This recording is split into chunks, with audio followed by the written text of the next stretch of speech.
Welcome to the iRacers Lounge. I'm your host, Mike Ellis. iRacers Lounge is a podcast for the iRacer where we talk all things iRacing in a casual setting. Joining me are the usual characters, Brad Wren. We've been gone a week, but my gosh, it feels like a month. I know, it felt weird, huh? John Curley. Leftovers are gone. No more turkey for me. And motion guy, Chris Randall. I'm in the throes of it right now, but it's good to be back. How much throw though? 2 inches. About 4 inches. Greg Hectus. What's up, everybody? Bobby Jonas, welcome. I've been gone longer than a month or a week. And our special guest, Garen Batten. Hello, how you doing? I'm impressed that weren't even a minute in and somebody got a "that's what she said" in. Well done. Hi, by the way. On I'm here today's too. show, David Hall. Sorry, I didn't see your camera. I guess that's Yeah, I don't see it either. Yeah, it's not. There's so many of us on here that it's not showing up. That's interesting. and David Hall. On today's show, North America's first Sim Expo is returning for 2026. See what separates you from pro sim racers, possible SimiCube 2 updates, and SimiCube 3 woes. Are you willing to buy sim gear from Temu? Smoke with throwing elbows, an updated FOV guide, and it's week 12, so you know what is around the corner. That's right, Mike. And remember that you can follow along with us on your PC or your mobile device in real time as you listen to the show and see for yourself all of the great topics and products we'll discuss by visiting iRacersLounge.com. Select the show notes. We hope to see you there. All right, I'd like to welcome back to the show our special guest, Garen. It is Batten, isn't it? I don't have your last name pulled up on the Discord. Yes, it is, sir. Excellent. So I got my first question for you is going to be, where does your handle come from? The Roo? Yeah. It seems like a past life, but way back in the day when I was a young lad, there was a Formula One driver named Mark Webber who happened to come from around the same part of the world as what I did here in Australia, and I wrote a column for his fan club newsletter under the guise of the Roo, not my own name. So that was 25 years ago, and it's just kind of followed me around. So there you go. That's where it came from. I saw Mark Webber this weekend giving some very scold looks. Never been one to hide how he's feeling, is Mark. If he's annoyed, he'll tell you. If he likes you, he'll tell you. Has it really been 25 years? My gosh. All right, So, Garen, you're essentially one of the chief admins now in the major series. You headed up the mech series, but you're also doing a lot with the major series as well. So we've been chatting back and forth and just wanted to bring you on to talk about the previous year and preview the next year.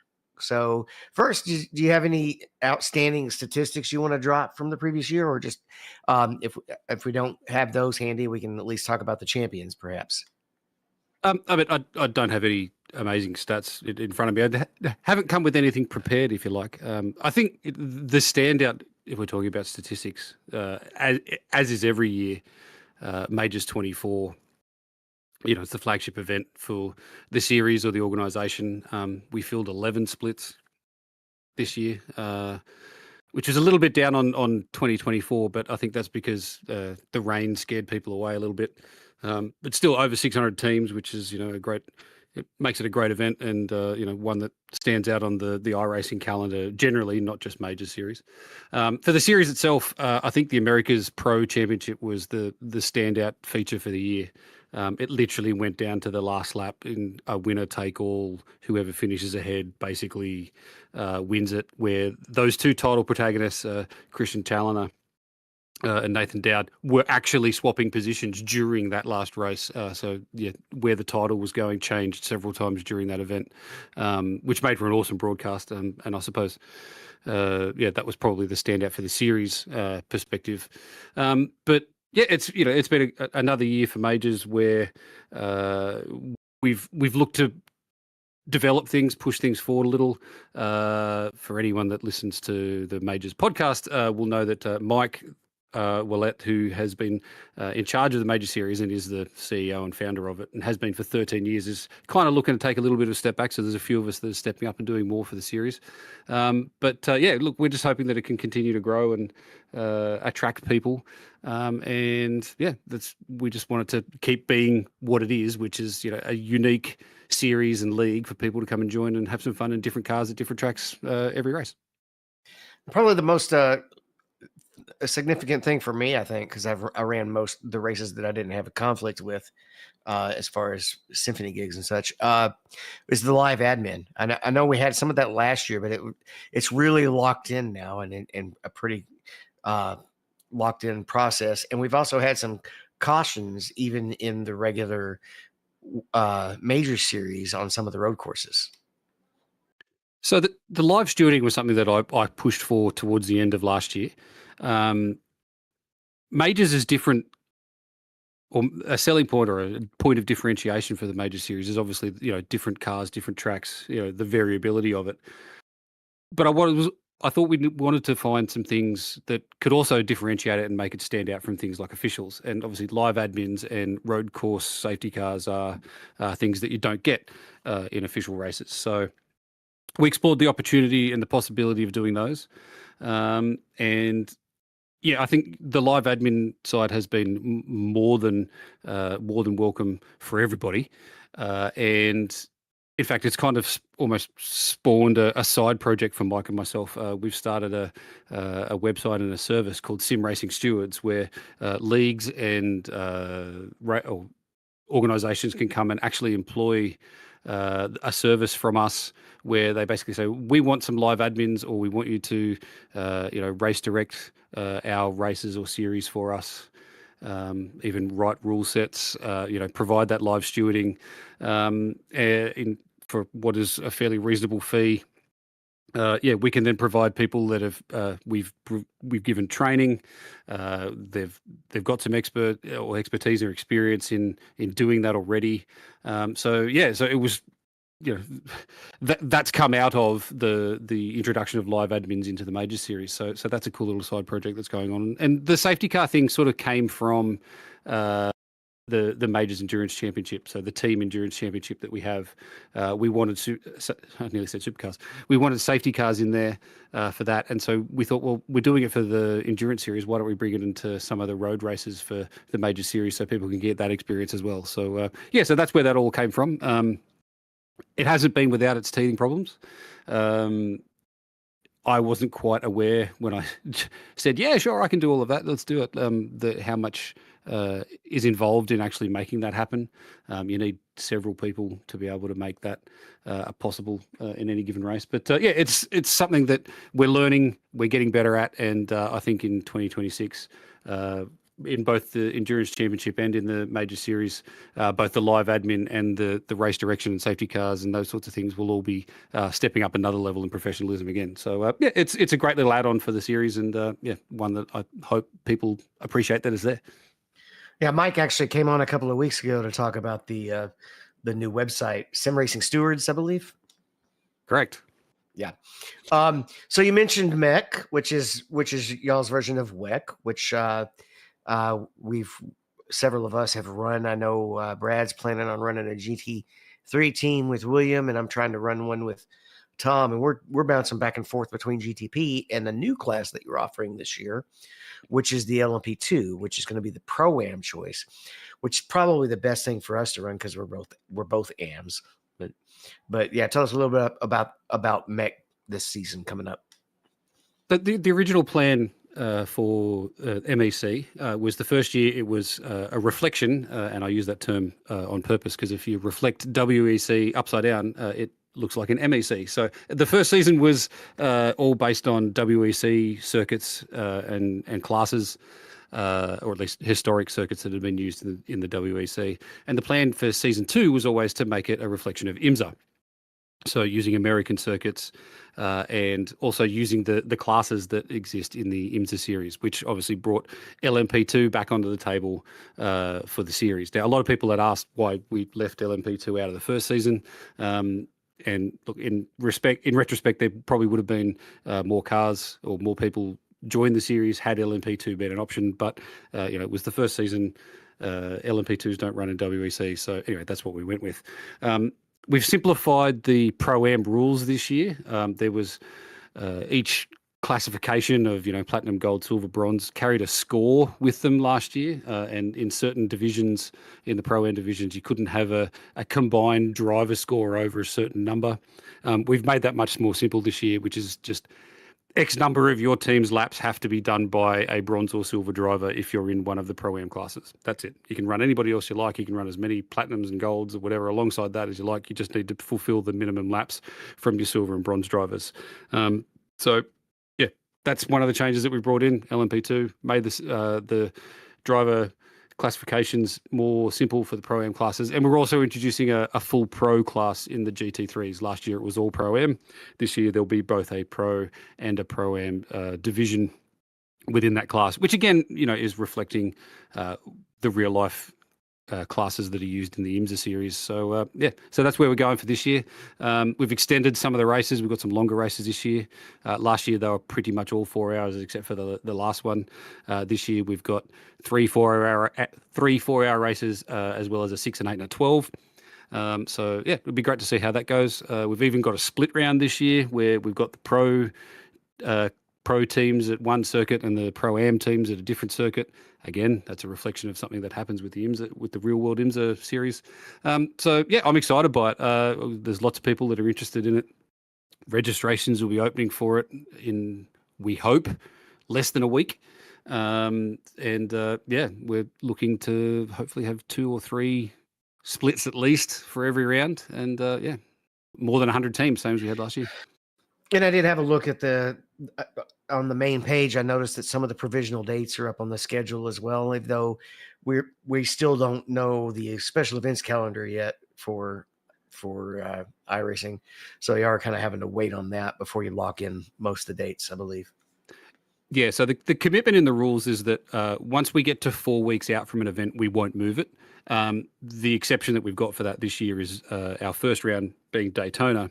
We obviously don't want that to clash with the iRacing special event for the 24 hours of Daytona. So we've already got a provisional date or 2 provisional dates, and we'll go with whichever one we think is less of a clash with what's going on in iRacing for their special event. But either way, the MEC race will occur before the iRacing special event. So hopefully a lot of people and a lot of teams come along and use it as a bit of a warm-up for that one because we know it's one of the most popular ones of the year. You guys have any frustration with Greg West, not getting this date out there in the public? I know there's a lot of angst in the forum just from the regular folks not being able to know the date, but why do they wait so long to put out the date? Do you have any insight on that? I don't have any insight. And is it frustrating on a personal level? Yes, but I also understand that iRacing got a lot of things going on, and January is an extraordinarily busy time of year, not just in the iRacing or the sim racing calendar, but in the real world racing calendar as well. So getting everything in there and trying not to clash with other sim racing things and other real world things, I can understand why it takes some planning on their from their side of the fence. But I mean, look, it's their train set, right? So they get to do whatever they want, and we'll have to work around it. And yeah, the more lead time we've got, the better for all of us. But it is what it is, and we'll just make the best of what we got. All right, before we move on into topics, let's talk the series itself, the major series. We have 12 rounds this year, if I'm reading correctly. And I want to hit it instead of going sequential. I'd like to discuss kind of each group because we have something going on this year as well called a mini series championships, where there's going to be kind of a NASCAR group of 3 races, a GT group of 3 races, open wheel group, and specialists. It was just kind of, you could almost call them miscellaneous as well. So let's go in reverse because we're going to save the best for last, as long as it still exists. Let's start with specialists. We got rounds 1, 4, and 10. Yeah, so like you said, the specialist mini series is kind of the well, we had 3 races that didn't fit the others, right? So it's sort of yeah, they're all very different from each other, and all very different from what you would see as the most popular series in the officials. TCR. Whilst it does have some support, it's obviously not as popular as things like GT3 or the other sports car categories. Supercars is the same, very niche as far as Australia, New Zealand is concerned for the majority of people that run in that. Um, and the dirt round, which obviously is unique and one of the least. It's not to say that it's not a good part of the iRacing service, but probably the least popular part of the service is the dirt stuff. But so yeah, those I suppose were, like you said, the leftovers, the miscellaneous category, and just as a way of explaining what these mini championships or mini series are about, we're looking for a way to have people that are looking to dip their toe into the major series, or people that can't commit to the full 12 rounds or even 10 rounds because there are 2 drop rounds. But maybe if they can, piece together their availability for, 3 of the same sorts of races, or they might be the races that are of interest to that person if they're a particular specialist or they lean a certain way as far as what they like to do, that they can come and fight for something, not just come and have a single race and it kind of not mean anything. There is still something smaller than the overall championship for people to aim for. So that was the reasoning behind introducing these mini series in 2026. We'll see how it goes. I do appreciate the fact that on the Americas side, because in some of the races, not every time zone has the same track. I appreciate that you kept it at ovals on the American side. Yeah, that's something that we've done for a couple of years. So in 2025, for instance, the number of ovals for each series for Europeans, there was 4 ovals. International series, there was 5, and for the American series, there was 6. So it was 50% ovals, 50% road, and we're trying to align where we do those we call them wildcard rounds, where either the tracks or the circuits, tracks are circuits, or either the tracks or the cars or both are different from one region to another. We do, in those cases, try and tailor it to something that would be more aligned with the major series or the major racing styles for the regions that they're in. All right, so Open Wheel is featuring the Indy 500, but that's not the only Open Wheel that we're running, right? Yeah, that's right. So I suppose every year we have our crown jewel events, which is the Daytona 500, the Indy 500, and the Formula Majors, which is typically in the past it has been a Formula One round, but we're moving that to Super Formula because that seems to be a bit of an easier car for people to get their heads around. So yeah, that's actually going to be a really cool mini series because obviously 2 of the 3 are big events, not just in the major series but in the real world. So yeah, that'll be a cool mini series for people to be a part of, and I think it'll bring a lot of people back to the series towards the end of the year to run the Formula Majors. Because if you've already run the Indy 500 with us, and I think the IndyCar race at Laguna Seca, various different IndyCar circuits for that round because there are different tracks. I think it'll bring a lot of people back to the series a couple of times, not just running the Indy 500, which a lot of people have come and done in isolation in the past. So yeah, that'll be a cool one. One I'm looking forward to. So for the Formula race, we've got Mexico on the schedule, but it says or Miami. Is that just basically pending if Miami gets released, or will y'all kind of decide which one you like after Miami is out? So the idea of having having the second options for both that, and we've done the same thing for the Supercars round where we've said either the Bend or Adelaide. Our preference is for Miami and Adelaide, I believe. But because they haven't actually been released, we wanted to make sure that if something went wrong or there was delays or, we find that there's a hole in the circuit and whatever, if there was something wrong with it or it didn't get released in time, we wanted to have another option. So I think, for both of those where we've got the alternate circuits listed there, it's Adelaide and Miami. But because they haven't been released yet, we just wanted to have a fallback option. All righty. Then we have the GT cars, and again, it's not all IMSA races, even though quite a few of the rounds are. But one of them is going to be some of the classic rounds, classic cars. Yeah, it's something that people really like. Is jumping back in the old cars. I mean, we did it for the Daytona 500 this year. We did them in the old 87s. There's quite often been people pushing for use of the Lotus 79 at the Indy 500. So I think, yeah, every once in a while, jumping back in one of the old historic championship cars is really popular. So yeah, we're doing one of those this year in the GT ones and the HPD around Sebring. So that'll be really good fun. Bring out some old cars that don't shift properly or have some quirks about them. So that'll be really, really cool. The other two GT rounds in that mini series are IMSA focused, and they're also going to align with 2 rounds of the Majors Endurance Championship. So, they'll be, I forget if it's the week or 2 weeks beforehand. I think it might be the week before the MEC round that'll be at the same circuits. So it'll give all of the teams that are running in the MEC, a chance to come and have a hit out, albeit in individual driver cars, but come and have a practice and a hit out with the major series the week before the MEC goes there as well. So we're hoping that that'll bring a bit more participation and sort of bring the 2 series together for a couple of weeks, which I think will be good fun. And I'm not sure I'll sleep running all of those but, for that couple of weeks. But it'll be interesting to see how it goes. And then the schedule that just had me ecstatic were the announcements on all the ovals. We're running the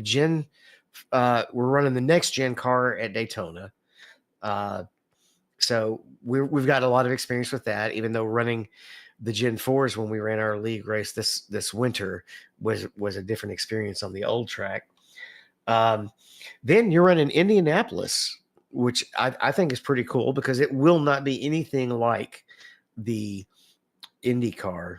So I'm excited to see how the IndyCar people respond to that. And then the closing segment as well is a wild card race. So this is going to be one of those times I'm going to try to run all 3 because it's 3 short tracks and Phoenix, Bristol, and Richmond. Yeah, so it does mean that every region is kind of going to get the full gamut of NASCAR this year. You get a restricted plate race, you'll get a big oval race that's not a restricted plate in the Brickyard, and then a short track race. Whichever region that you're in, obviously it's different for each region which short track you've got, but yeah, there is a short track as well. So you will get to have the experience of all the different things that NASCAR has to offer. So yeah, I think that'll be really, really cool. Look, I don't know how much racing I'm going to get to do next season with all the admin stuff or what have you. But the idea of the NASCAR at Bristol just sounds like a whole heap of fun. So I might have to come out and do that one at least. But yeah, so I think it's a good mix within each region, and it's also a good mix across the regions for people like yourself who might want to come and do all 3 short tracks there to finish the season off. So it'll be good fun. I think it'll be really cool. And so the last thing I want to talk about before we go on to topics actually are these. I was showing this earlier when you were talking about the Majors 24, and this is a highlight. It is a pay league, but you guys are paying admins. You're putting a whole lot of work, buying a ton of servers, practice servers. So I think you get your value in this particular situation when you pay the money, but you also get these coins, which is I think just an awesome type of trophy to get in online racing. Yeah, the coins have been in since 2022. I think was the first year that Major Series offered coins for both the Majors 24 and for the series. We're actually looking at what the future for the coins might be within the series. For anyone that's listening in Europe, I promise you, we did everything that we could to get the coins to you in a timely fashion, but for whatever reason, the European mail or courier system, is still in the 1960s. I think it took forever to get the coins distributed around the world. But yeah, we're sending somewhere between 500 and 1,000 coins around between the different series to sim races every year. We're looking at what that might look like in the future, and there'll be an announcement once I've properly finalised what's going on with MEC, but I think MEC is going to move away from coins to something else. It'll still be physical prizes though. Yeah, but I think that again, Major Series is trying to be unique and offer things to people that other series and certainly officials don't offer. And having something to stick in your rig or on your rig or in the room, whether that's your man cave or wherever you've got your setup. I think it's just it gives you something to aim for. It gives you something to reflect on, and they're a cool little memento to have and something to remember your successes by. So yeah, it's something that look, I'm a bit of a trophy horse, so I love certainly when I get mine. But it's hopefully something that other people like as well. Well, we certainly appreciate having you on. The Major Series is a great piece, and especially bringing the Le Mans 24 back, even though it's the Majors 24. It's not the Le Mans. Brad, I know you're looking at running at least Mech and maybe some Major Series. Do you have any other questions you might have since you haven't run with them quite as much? No, we've got a couple new guys that haven't run that we're going to try to get on the GT3 league. So just going to, I guess everybody, I see quite a bit of banner on the Discord as we get ready to ranking and all that. So I know you guys have got some work to do to get everybody either new people ranked or get a lot of people probably re-ranked. Yeah, the ranking, and I'm quite deliberate in the fact that I don't release what the iRating brackets are for new people to the series, just because we want to avoid people deliberately taking their iRating before applying or anything like that.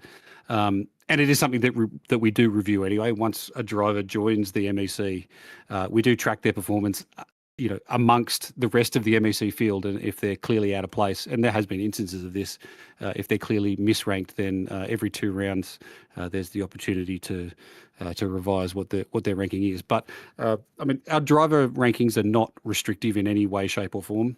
Put it this way: if you're an average racer on iRacing, you will be considered silver or bronze. Like, we're not trying to make it prohibitive from a ranking perspective for people to come and join. It's really just a case of identifying the true aliens that none of us can keep up with, and the whole idea behind the Pro-Am divisions is to give those of us that have a actual heartbeat and don't bleed green to be able to compete for something.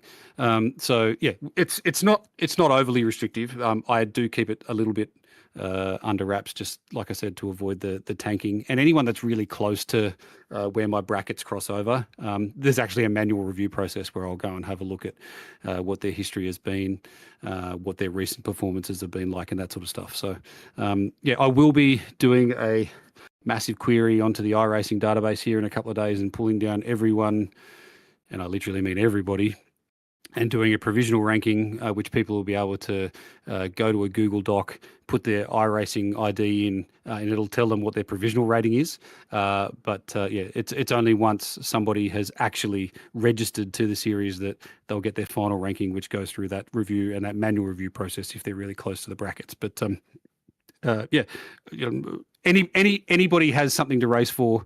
The coins are offered in all, or whatever the coin replacement is for this year, are offered in all the splits. So in any race, whatever your level, you'll be racing against people of your own level and for something, both physical, and potentially championships as well. So yeah, I suppose MEC started because I wanted to compete in a series like that and no one else was running it.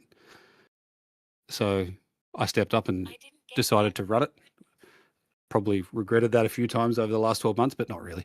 Yeah, it's, it's there. I'm always happy to listen to people that have got ideas and things. It doesn't mean that we're always going to follow everybody's ideas, because if you ask 10 people for an opinion on in Majors Endurance Championship, you'll get 11 opinions back. So yeah, we try and cater to as many people as we can.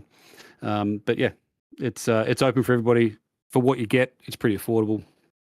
And yeah, I'd like it in a couple of years' time to be known as one of, if not the best, run private league on iRacing. All right. Well, thanks for coming on and chatting with us. And you've offered to stay on for the rest of the show, or as much of the show as you can.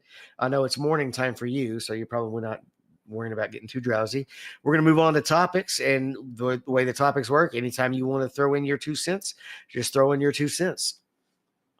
Yeah, no dramas. But I'll just say now, thanks for having us on, and it's nice to see how the sausage is made here on iRacers Lounge as well. All right, Mike, the news is finally out. The Sim Gaming Expo will return. That's right. We heard from George. He posted up in the Discord. He has signed a 2-year deal to have Sim Gaming Expo remain at the Schaumburg Convention Center for 2026 and 2027. He's got dates for both. We'll just focus on 2026. It's September 18th, 19th, and 20th. I presume that's a Friday, Saturday, Sunday. And so, yeah, that's good. He's going to be much more space than we had before, with the full convention center space available. So, what do you guys think? Is it going to grow? Yeah, I think it will. I mean, again, it was the first year of one being done in North America. Turned out to be fantastic. We had a good time, and we even talked. I mean, I think there was a lot of people, and I think a lot of vendors or companies that were probably a little bit hesitant. That I think you're going to see them there next year, and I think him being able to get a commitment for 2 years makes that even more of an opportunity for manufacturers, to go ahead and sign on.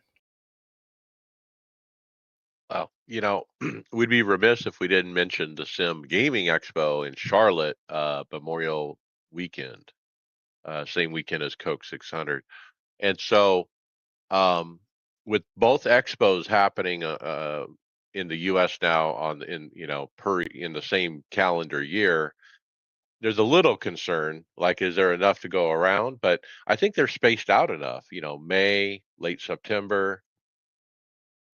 Yeah, I mean, you got about 4 months in between them. So then you got an East Coast, and then you got Chicago, which is kind of in the middle of the country. So, no, I mean, I think it's going to be fine. So, and again, I mean, George is aiming more for sim gaming, versus the ADAC that's being done in Chicago, in Charlotte. Is strictly sim racing. So, and I think that was the general consensus that most of the people were looking for some more of just the straight sim gaming.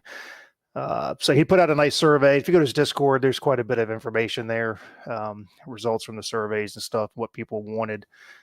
So again, I think for the first year, I think it was fantastic. I think it'll be even bigger and better next year.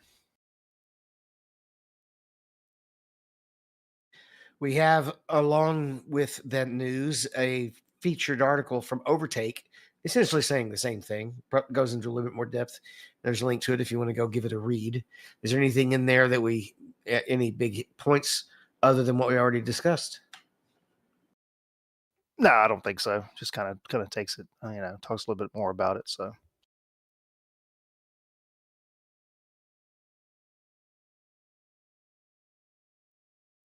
All right. I wish I had seen this one a little bit earlier. I might have to check it out, see how it works. But we have an endurance scheduler solver. Have you worked with this one yet, Brad?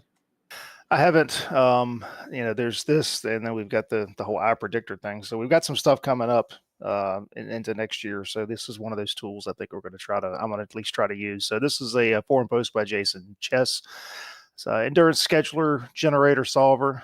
So he's created a Google sheet and the company program that will auto-generate an optimal schedule using different types of programming and stuff. So I haven't had a chance to look at it, but again, we've used we've got a Google spreadsheet that we've used here for quite a while that's works okay as long as you get the right information put in. There's some other things as well. I mean, there's an iRace plan, I guess, like I said, iPredictor. So there seems to be more and more of these coming out. Again, it's, if a short race, 4-6 hours, those are pretty easy to schedule. But when you get into the 12 and the 24-hour races, and you've got 4 guys on a team or 5 guys on a team, and you're trying to get all that stuff figured out and figure out how many stints you're going to have, it can become a little overwhelming. So it's nice to have something third party to kind of help you out. Yeah, Plus, it's a lot easier if you tell somebody else on your team No, it was the app that decided that you have to do the 2 to 5 a.m. stint. It wasn't me. It wasn't my Right. fault. Don't blame me. I have no problem telling them this is when, though, when we did our Daytona global endurance a few weeks ago, we had no problem swapping the schedule around for one of our guys who's doing some real estate stuff. But just at least gives you a starting place. The sassy sheet is really nice, but if you make one formatting error somewhere, it all the arrays just go nuts, and it can become very unwieldy. You almost have to start over. So my understanding of this spreadsheet by Jason Chess, you put in the driver's availability basically, and the Excel spreadsheet does the schedule all by itself, basically.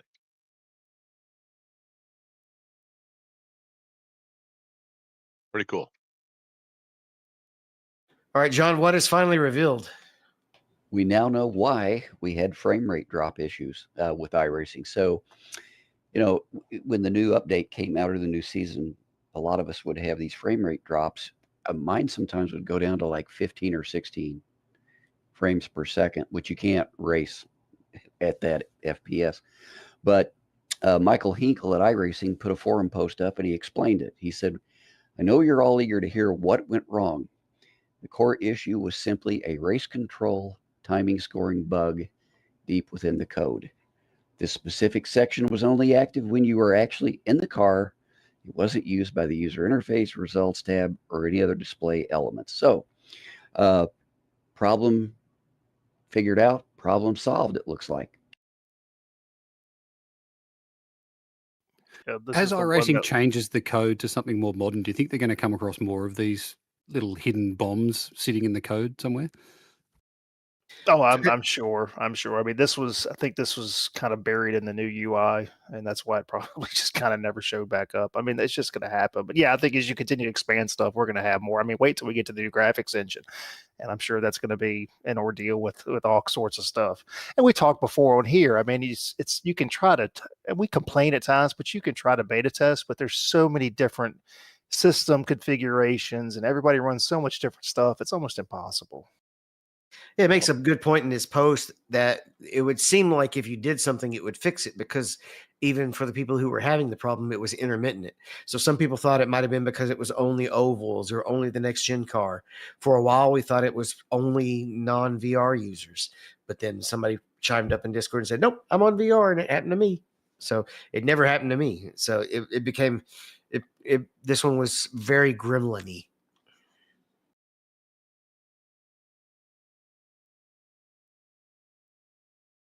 All right, next up, we do have a build week coming up next week, and we have some posts featuring the new Porsche 909 or 911 Cup, which is the 992.2.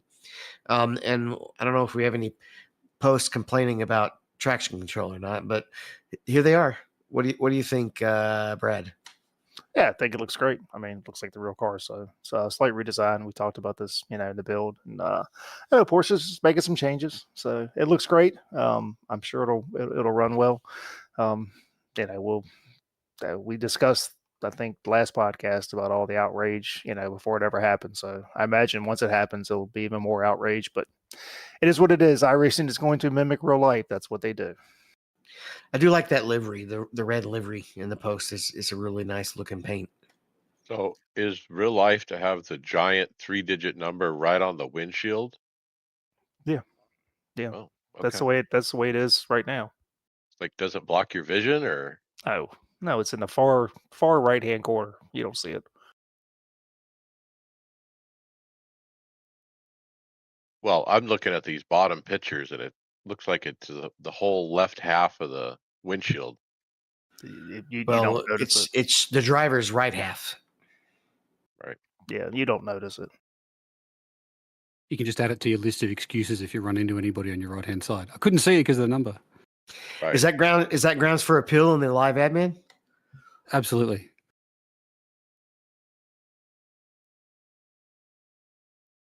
All right. Have you met this guy, Mike? You have a lot of people popping up on your information all the time. I don't know what this is. Oh, Mike Check. Oh, this guy's name is Mike Check. Oh, is this kind of like a iRacing joke?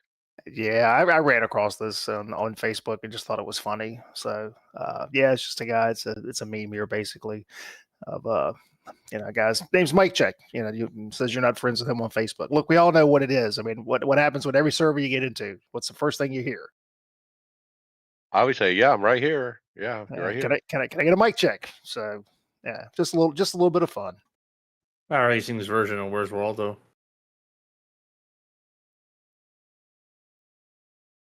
That's actually where is Junior. It's at anytime they put out a new track. I think they've missed a crossover trick. They should have a Waldo in the crowd somewhere as well.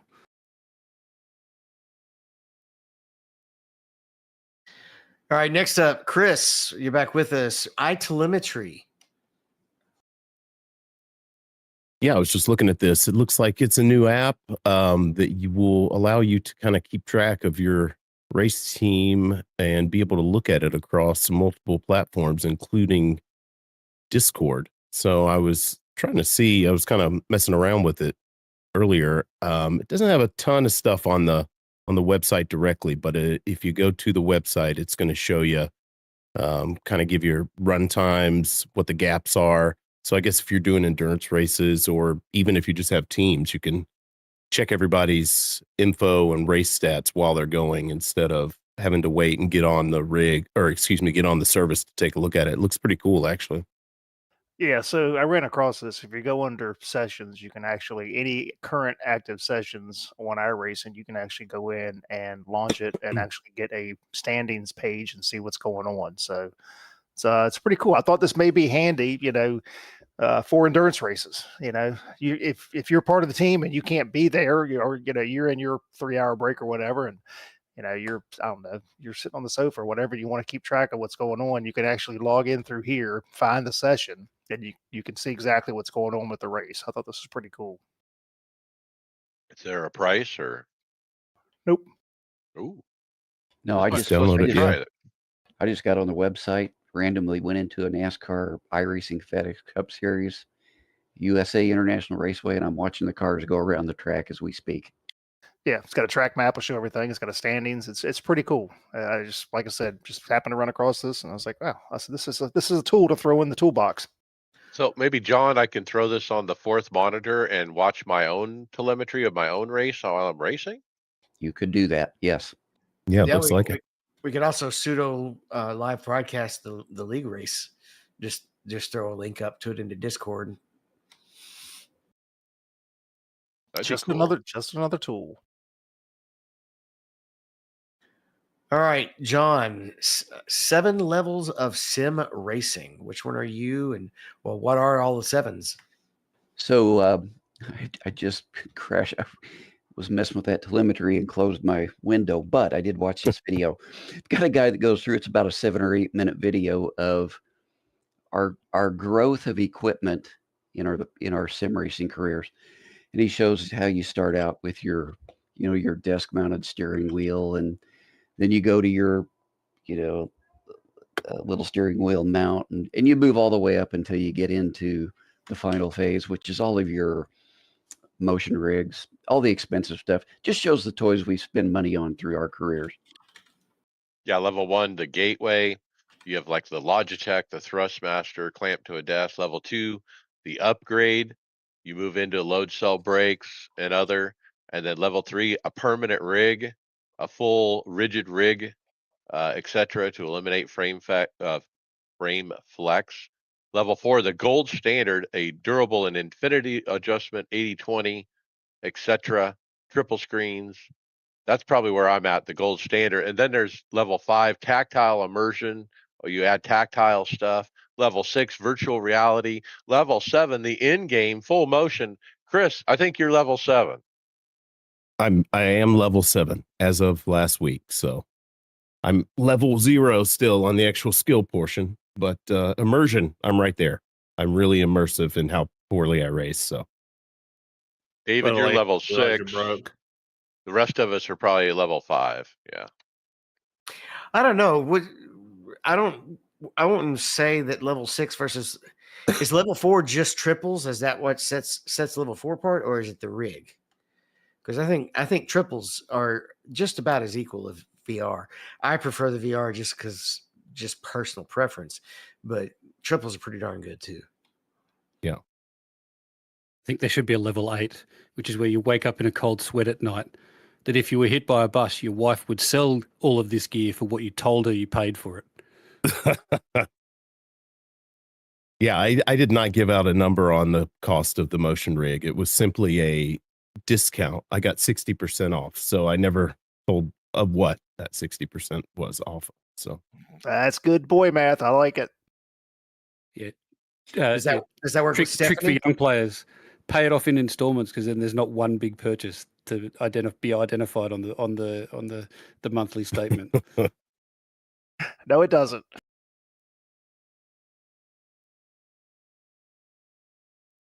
All right. Can we talk about this next one? I see a smiley face with that looks like it's dead. Yeah, so we had put a post up on the script, I guess, about a week or two ago, and went in there to take a look at it, and iRacing has removed it. So it was a post from somebody. It says, "Look at this obvious Daytona 24-hour Smurf. iRacing, please fix." Well, the post is now gone. Never saw it, but I saw it. So I remember reading a guy calling out another guy by name, which is against rules, and that's why the post got taken down, I'm sure. But he gave specifics about how, he was this iRating and he's smurfing and he's in there a second faster than everybody else, and he showed the lap times and the whole 9 yards.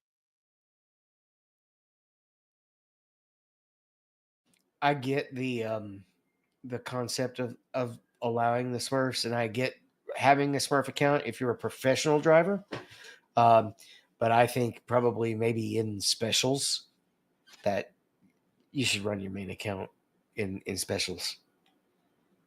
yeah, I How mean, do I you think enforce that? I don't know, but I think specials are no different than it's to run a Smurf account, especially with a lower I rating for specials. To me, is no different than than tanking your I rating for officials. I mean, it's just it's against the sporting code, and that's my problem with it.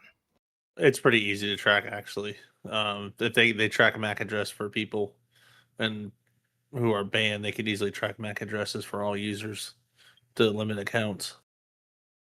You could only register for the special event with your highest iRating account kind of rule. That would be nice. I just couldn't. I don't know if you can enforce it or not. I just would think that you should want to. But I mean, I guess people tank, so they'll do this too. For the MEC, we have a no Smurf rule, but it's really hard for somebody that really wants to do it. They'll find a way.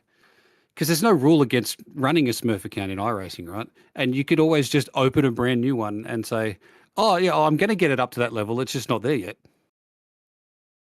So there's always ways that people will come up with excuses for themselves to run lower than they're supposed to.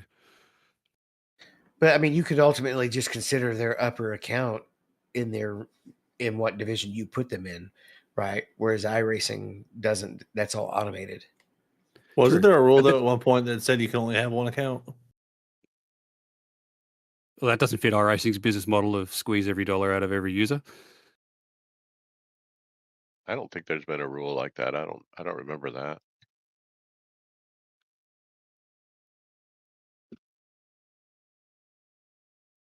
All right, Mike, has something been wrong all along? This has something to do with the steering update force feedback. Yeah, we're talking Gen 4, and team member from iRacing, Matt Holden, he said he put up a post here over the holiday.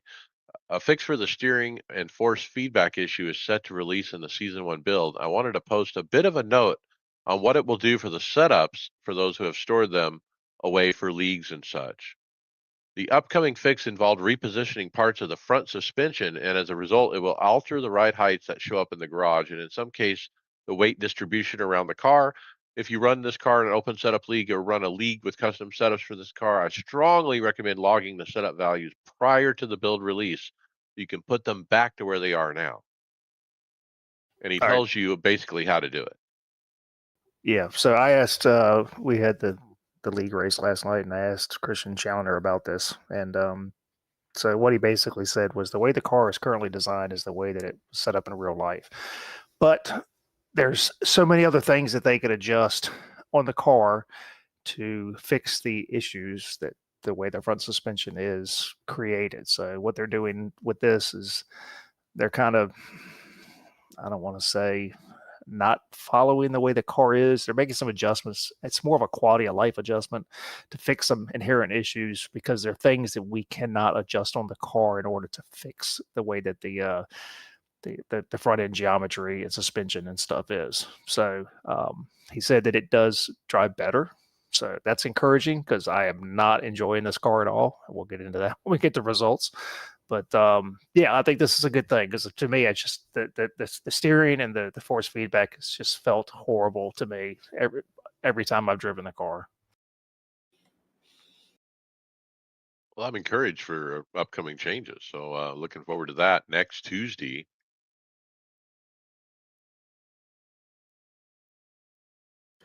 All right, we've got a video asking what separates pro sim racers from you, and the simple answer is talent, and that's actually right. And that's the first bullet point, isn't it, Brad?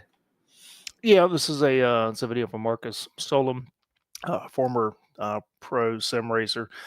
So this is kind of a neat one. So some of the real differences he said, it's just some of it is they're very good, superhuman and stuff. But at the end of the day, it's he says time commitment. To become a professional takes thousands of hours, and most of us don't have thousands of hours to do this. So some things he talks about in here is how to, from coming from the aspect of him as he was a pro sim racer, the things that he focused on. Focus on mistakes, embrace the racing, work smarter. Professional sim racers may spend up to 40 or 70 hours practicing just for a single event.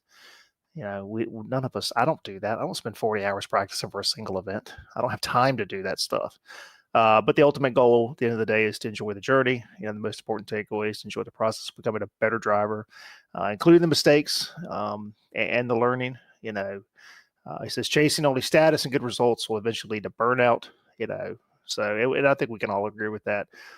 When all you do is focused on your I rating or whatnot, and just getting to the next level or up it, you do get burned out. It's at some point you just got to kind of kick back and enjoy what you're doing. Mike, I think about you. You kind of said to heck with the I rating. I'm just going to go enjoy what I want to do, and I think you've had probably a lot more fun on the sim than a lot of us have probably the last 6 months. That's right. Yeah, mix it up. Try some different race format, racing format. Run dirt, go run the Mount Washington. I had a lot of fun running Mount Washington this week all by myself.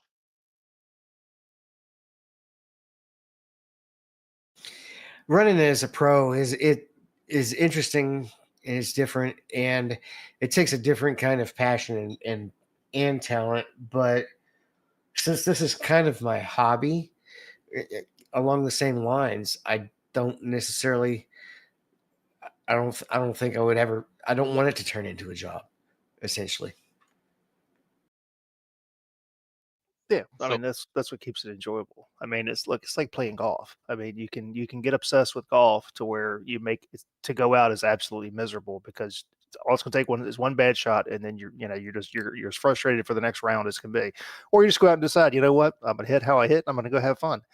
I get frustrated with races too, but at the end of the day, I have to kind of remind myself was what I can just take and fire it up again, do another one, and it is what it is. It's not the end of the world. But it's a mindset change. And if you're competitive, I'm a very competitive person and I have to force myself to think that way. That's definitely the case. I mean, I like the competition of it, even though I'm on the losing end of it quite a bit. But I have to remind myself, this is my hobby. It's like playing guitar or playing music or whatever. I'm not out there playing a show. I can enjoy it without having to hold myself to a standard. And agreed on seat time. I mean, when I get in there, I'm trying to fit in a race, much less practice for 10 hours, 20 hours for some event. I mean, I'd be lucky to run a few laps before the race. So All right, Mike, how helpful is the racing line when you're going backwards? Well, look, we put this on the script because I thought this could be the next new majors event. And what they're doing at the Velocity Sim Lounge in Houston, Texas, is they have everybody running backwards at the Green Hell at the Nürburgring, but not backwards, but in reverse. Okay, so they're going on the track in reverse, racing against each other. Looks like a blast. But look, when you have a sim lounge, you got to come up with some creative ideas to keep the people coming in, right? Sounds like a great idea. I think if you were to bring it into the majors, though, I think everyone in VR is going to do quite well because they could just turn around and they can see where they're going. Can you, David, just turn around backwards and see out the back of the car? What He's I got a could- what I- he's got a what- challenge for no, tonight. what I could actually do to say for the first thing I was thinking is, God, that would hurt my neck because when you're dogfighting in the F-18, turning can be quite a challenge. Or I've been learning a new C-130, and you have to look down at the CNI all the time, and it's hard on the neck. But what you can actually do is turn around, click the center button, and then just turn around again and sit normal. Oh, it wouldn't be fair if we had VR drivers, I guess. But here Yeah. at the Sim Lounge in Houston, they're all on triples, so yeah. Looks like fun. Like I said, there's always something to do on iRacing. Got any idea what sort of lap time they were doing in reverse around Nordschleife? An hour.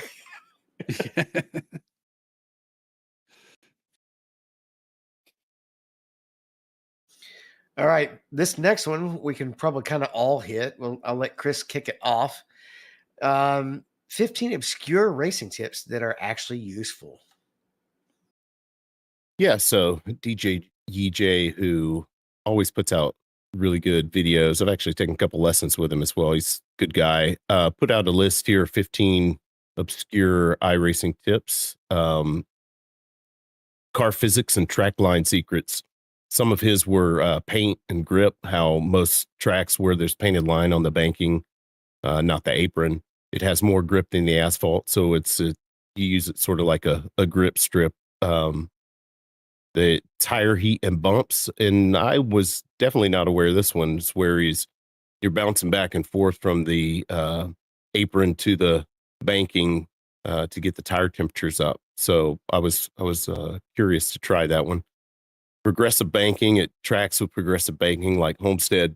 Splitting the lane where two wheels are on one lane and two are on the other can cause the car to get loose, and this can help get the car to turn a little bit easier if you're running real tight there. So brake bias adjustment, I didn't really get this one. I think I overlooked it. It says you can create a 6% range in your in-car brake bias by starting at a lower garage setting and then increasing it in the car at 809. Yeah, in the Yeah, I'll have garage, to- you yeah. can go lower it first in the garage, and then once you get it to that lower amount, then you have a 6% range on that lower amount. Okay. And then the last one in this section was late model apron clips. Late model stock cars, which I don't really race those, use well-timed apron clips to gain speed and rotation at the high bank tracks, which will allow them to get on the throttle a little bit more aggressively. This is Look, I love particularly this important video. this is particularly important at Daytona because it was interesting how low some of the guys were going in turn one, especially with this car with the fixed setup.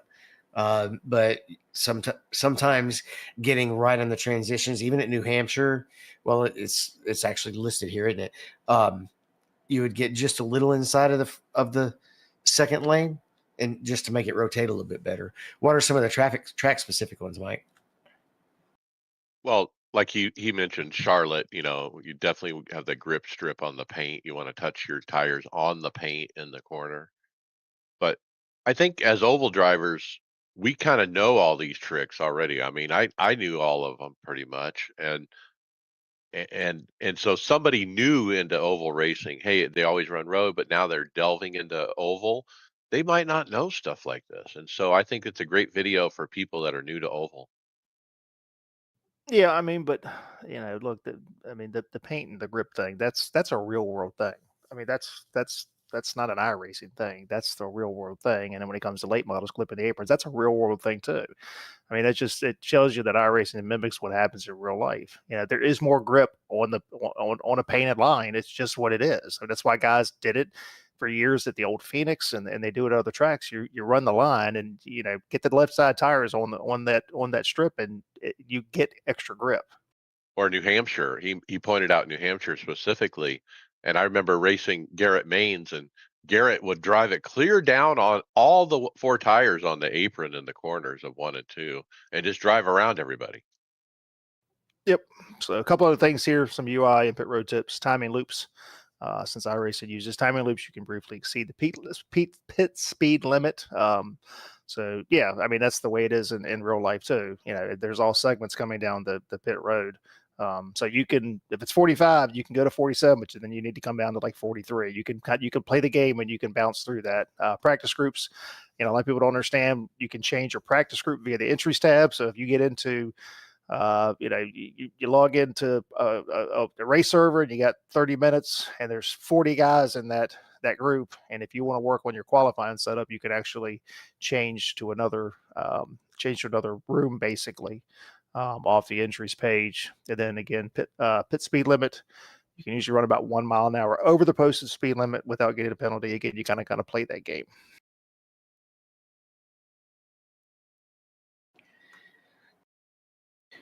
All right. Daniel Moorhead, that is, put out an FOV guide, right? And that's usually your domain, Mike. Well, I didn't actually get to see this. Anyone else see it? I did. Yeah, I watched it. So it's not a super long video. He's done one of these a few years ago. This one I like just because he's running it under all the updated UI, so you can kind of walk through. He walks through that. So just kind of one of those good helpful things. It is nice with the with the new UI because stuff's in different places. But just it's kind of a refresh of some older stuff. Nothing's really changed. He just kind of walks you through his perspective and how he sets the car up and things he's looking for when he's getting his FOV right. So just a nice quick hit. If you need a refresher, it's good every now and then just to kind of make sure you got your FOV set up the way it should be. What a refreshing person to have as a resource who is a real world driver. He's very much into sim racing and iRacing, and so he knows what it's supposed to feel like, what it's supposed to look like, from a driver's perspective. And so when he says this is how it should be, you can take that for real. Yep. So Daniel, he does mostly road courses. Okay, so Yep. Did you take the concepts he talks about in these cars to be pretty much the same, even in for us oval guys? Same ideas. Yeah. If you get your the whole thing is if you get your FOV set correctly, then you can make adjustments. You make adjustments by the car in in the camera. So you can go to the camera files and you can make height adjustments, stuff like that. Then when you save it's saved for that vehicle. So the whole premise is getting your FOV, get your distance to your screen set, get your angle set, get all of that set in the UI, in the graphics tab, and then anything else you do over there, it can be somewhat car specific, but you want to do it in the camera adjustments. But if you don't have the base set right, then you're just chasing, it's an endless circle. And we learned real quick at the expo what it's like to drive with a bad FOV, because it's this, everything is off. It just doesn't, even though I've only run a real race car once, it just doesn't feel right as far as the speed of everything coming at you if that FOV is wrong. Yeah, the real world is either going way too fast or it's going way too slow. If your FOV is wrong in either direction. I might have to go back. Oh, go ahead, Mike. I was just going to say, I just set the base in the graphic options. I don't go into the cameras and adjust per car. I just run what I got.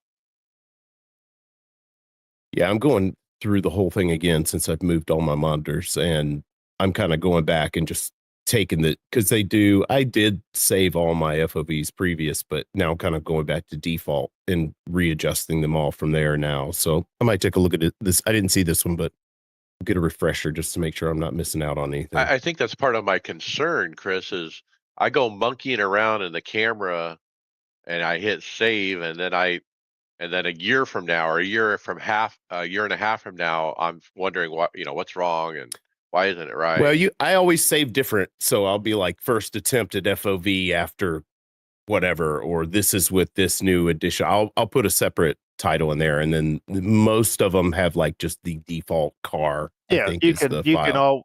can always go back to whatever the original is, but again, it makes it much easier. If you can, there's times where you just need to make a height adjustment, or you need to make a little bit of adjustment. Save the camera file as whatever you want to save it as, and again, it doesn't mess up anything.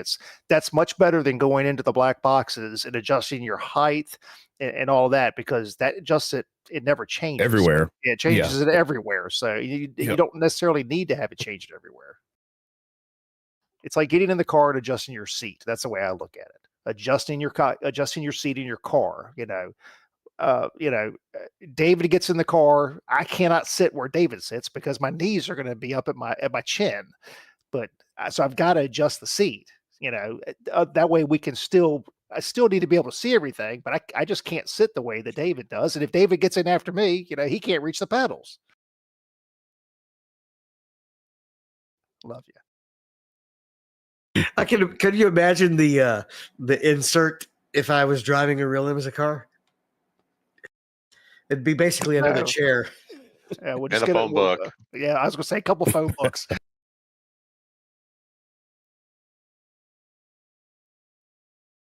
Speaking of real IMSA cars, how about John, the real BMW drivers using iRacing? So yeah, this is a Instagram IMSA Racing and Foley Racing FR. Basically, just a video where they talk about the BMW actually use sim racing to keep drivers and engineers fresh during their off time. So, the manufacturers use this, not just the drivers. This is proof. Yeah, so the BMW team, he describes factory driver Robbie Foley, how the race engineers and everybody are taking it as a real race, even though it's a sim race. They're going through their motions just like it was a race day. And it's just repetition. It's that, you know, you learn by doing it over and over and over. And when you're on the off season or in between races, what better way than do it on iRacing? And that's what they do at BMW. The best term I've heard for it is that the cars might not be real, but the competition is. Right.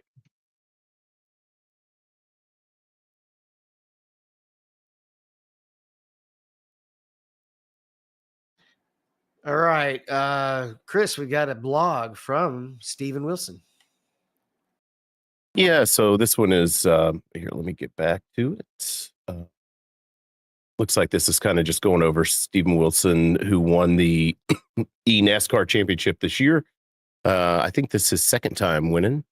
But this is pretty much just a blog kind of going over how the championship went. Has a couple pictures with him winning and with his family, signing some autographs. Got the big $100,000 check in hand, Happy Gilmore style. So just kind of a rundown of him winning it. So yeah, it was just a good read. This is, kind of a reflection on the whole series by Steven, the whole season. So just just a quick hit. If you get a chance, take a read. We talk about the NASCAR series every week when they're running. So just nice to get to know some of the competitors a little bit better. So is this the largest prize money in sim racing today?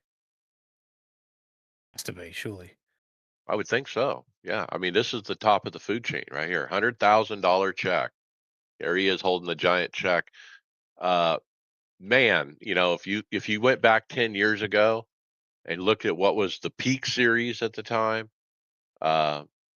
if you would have said, "Hey, man, we're gonna have $100,000 for the winner every year," I'd say, "No, you're not." People would have But been here we falling are. over themselves for $1,000. Right. It's crazy how it's come this far, but thanks to Coca-Cola and iRacing for really elevating the pro sim racing, especially on the oval side, on the NASCAR side. Kudos to NASCAR as well for being involved. They couldn't do it without them as well. I'm surprised they don't have a road equivalent going. Maybe the Masters can get over there We up got to the Porsche 100K. series, but yeah. I wonder I think what the if we offered payout big is. checks instead of coins, majors could do it. Yeah. $5 check, but make it big. $5 check, It's but all it'd be good. big one. Yeah, Gatton, you better start working on those big checks, okay? Get that on your list. It'll cost more to mail it to them than it's worth.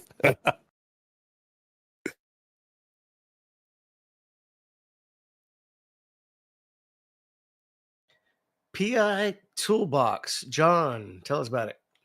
Yeah, I was just taking a look at that. Cosworth teamed up with iRacing. They have their PI Toolbox. I guess they've opened up or unlocked more data, real-time telemetry, and some more advanced features to the iRacing members. We've provided the link to this, but you can find it in iRacing forums too, I believe. But I think this is, primarily designed for the road course racing, open wheel stuff, WC's on it, WRC, Super Formula, and so on. But it's a data tool, pit box tool for racers. Yeah, so this was released, I guess, beginning of this last build, but now they've officially done the upgrade where you can upgrade to the Toolbox Plus. So this gives you a lot more information. You can share it across. I believe you can share it across team members. Of course, they all have to have it, but you can look at stuff live. Like if we're doing an endurance race, I can actually look at the telemetry for David if we're racing together. So, there's a ton and a wealth of information here. You almost need an engineering degree to use this.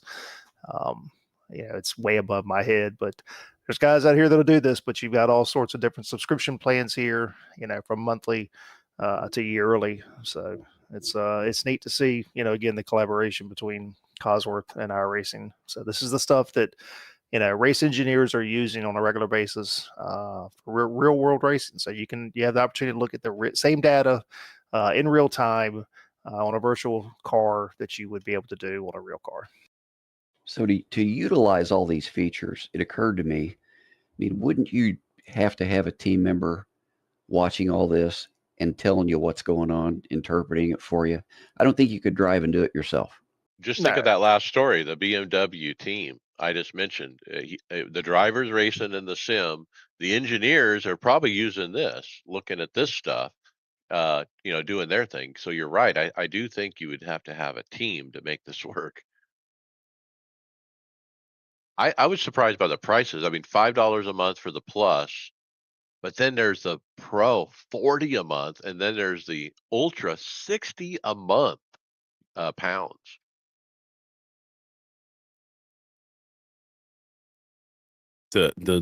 Just the amount of information is overwhelming. Just looking at the pictures, much less getting into the nuts and bolts of what's actually going on in there.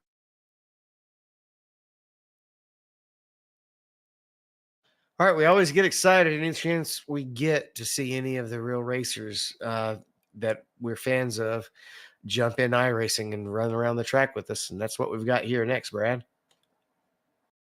Well, you skipped one, so we got Sim to Reality. I read this one, and then I read the next one. I get ahead of myself as I'm preparing transitions. So yeah, we do have a sim to reality story. This is a nice multi-page Instagram post where you can basically read this guy's story over the last 2 years. It's just 1 year. I mean, he started sim racing in 2024. He's in a real car 2025. He had never done any kind of racing, not even karting, before 2024. After a few, he got a basic sim rig. After a few months, up to a big rig. Then they took their first trip to Daytona with Dad to see a race. After that, he got his first opportunity in a real car at the Skip Barber F4 school, and went through that, and then it went on from there. Ended up in GT4 in 2025. Yep, it's pretty cool. This is Ishmael Eliha is his name. So, and then in July of this year he signed. So he signed his first esports team in July, and then August he finished managed a fourth place finish, and it's only his fifth real race ever. So pretty neat. It's pretty quick progression. You got to wonder if Dad's written a check to get him on a team, but probably. But that's still cool. Of course. And then we have a reality to sim story next, right, Mike? Well, we have Smoke was spotted throwing elbows on the dirt track on iRacing, and we have an Instagram post from Gavin Roption, and it shows the interaction where he actually gets into Tony a little bit, and Tony comes on the radio and tells him what's up.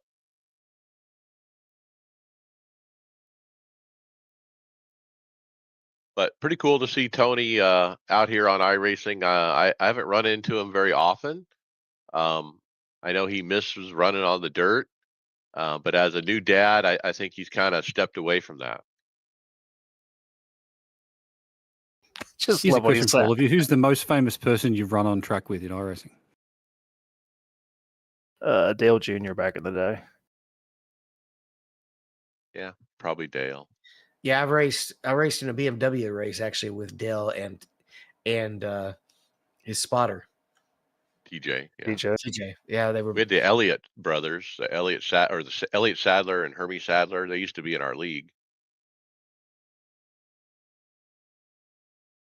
I have a screenshot of a timing screen with Max Verstappen, Shane Van Gisbergen, and Brody Kostecki all on track at the same time, and I beat them all. Now, the fact that I was in a prototype and they were in a GT that's just fine print, right? So I used to Oh, pass. we're not Tony gonna Kanaan tell all the anybody. time. I used to pass Tony Kanaan all the time back when it was the LMP1 and not many people raced it, so I'd be in the top split. I've raced SVG at Sonoma in NIS. I think it was 2021 and 2022, and he lapped the field and he beat me pretty good. SVG was actually going to come and do a majors race a few years ago. It was all about to happen, and then it fell over at the last second. But yeah, Well, maybe we could get him to come run the supercars this time around as well.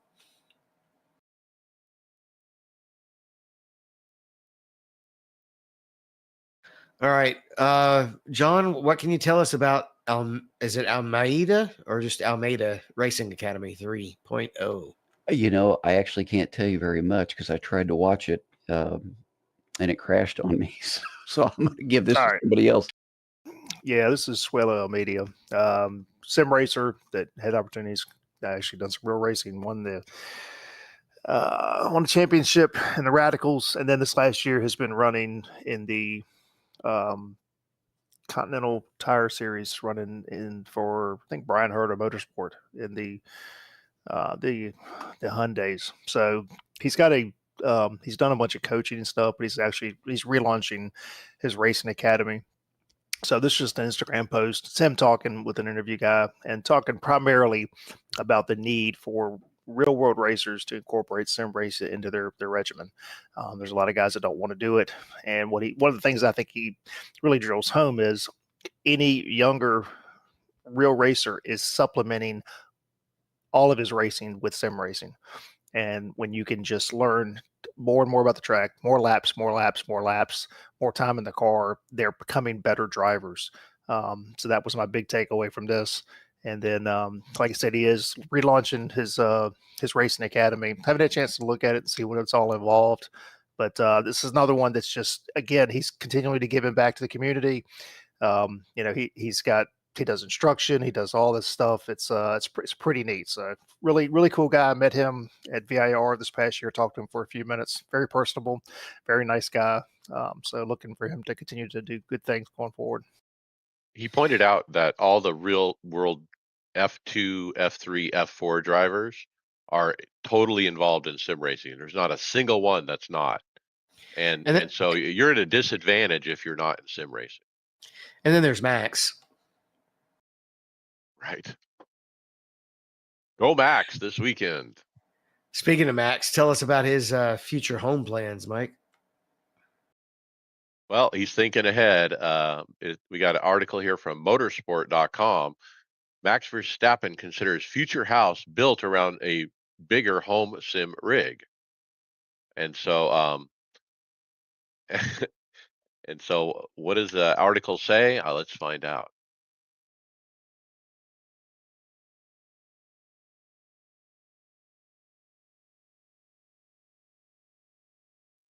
So, a couple quotes from it. Time on the simulator around a race weekend is super important, says Verstappen, because sometimes the conditions as well, they change in the weekend or unexpected grip level, like it could be anything, right? Or certain problems in the car that you didn't foresee. And that's why it's still very important, of course, to have a super accurate simulator with very good simulator drivers that can give you the right feedback once you come out of FP1 or FP2 and whatever, and you tell them, okay, try a different setup, etc. Well, he talks a little bit here about how he's using the real sim, at least on race weekend.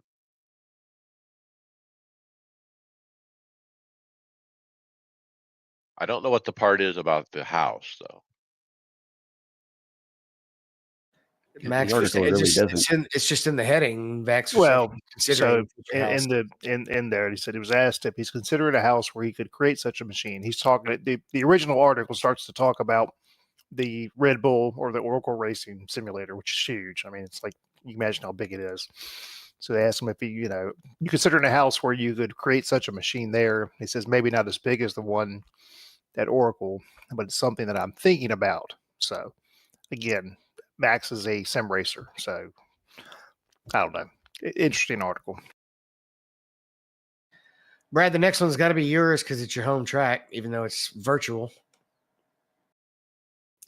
Yeah, so we had, we talk continually about how much we enjoy seeing real world racing, embrace sim racing. So we've shared the results of the IMSA esports. So before the last race, which we'll cover here in a second, IMSA themselves, VIR, had put out an IMSA spotter guides for the iRacing IMSA esports. So just like the real world IMSA, every week, every race, you get a spotter guide. I thought this was pretty neat to see all these virtual guys getting a spotter guide posted by IMSA and VIR. That's right. Let's give those painters some love, right? Yep. So then we had round 3. This was 2 Sundays ago. So November, I think it was the 23rd, 22nd or 23rd when we had 2 races. So split faces and familiar faces. We had the GTPs were at Long Beach. So Porsche Coanda survives the wet and wild day on the streets. This was actually a pretty interesting race. Started dry, but rain came very quickly. Actually had one of the teams start on wets. So it was rather interesting race between just the weather. It started to rain, then it dried, then another round came in. Was pretty interesting. But at the end of the day, Porsche Coanda took the win, followed by let's see, Team Colsey Team Redline. Was third. So just like in the real world, they split the classes. The GT3s or GTD went to VIR. They ended up with rain as well. So was 2 rather wet weekends. Taking the win there was hang on, I can't read sorry, but the picture's too small. Old eyeballs, I'm getting old. Taking the win was Valache Thrustmaster. Second was Apex Racing, and then Mahale Racing Team. So, end of the day, we've got GTD standings after round 3 has Coanda Esports first, and then Coanda Esports second car second. Third is Mahale Racing. GTP has BMW Team Redline is in first. The second car is in second, and then Porsche Coanda is third. And then the fourth and final race will be this coming Sunday at Daytona Speedway.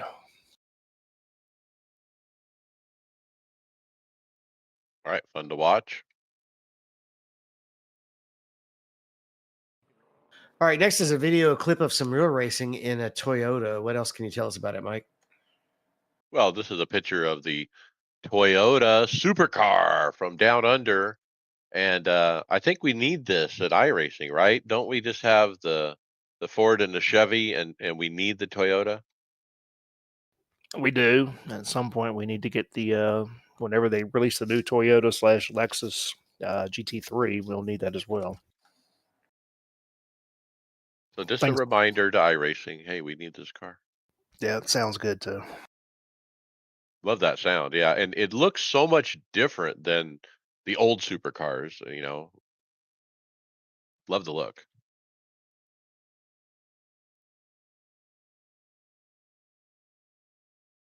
It sounds pretty good too.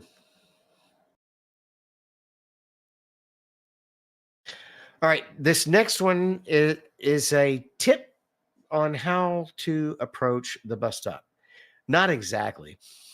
It's almost more of a joke post on the 3 different ways you can run through the bus stop. The And jump, if the clean, the send. yeah, the jump, the clean, the send, and the send don't work because the send is actually one of the things that took us out of our race. I like the wheelie. Actually, the bus stop got us twice in our race. Yeah, the wheelie. Those curves are rough now. If you hit those curves wrong, you have to stay off the gas. Yeah, it's really changed the complete way that you attack that section of the track. I ran a bunch of IMSA races when we were there a few weeks ago, and it's just you really just have to. It's a whole different mindset going in there. It's not like it used to be where you could just whip it left, whip it right, and go right back out. It's completely different animal now. And using it as a way to pass or get past, it's way harder than it was before.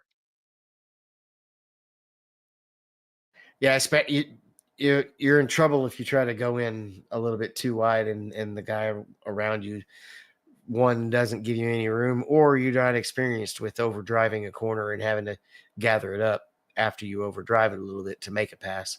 Because sometimes in the faster car you might send it a little deep, especially if you're under pressure because of how much time it can cost you. But when you do that, you can't drive it like you're driving when you're just hot lapping.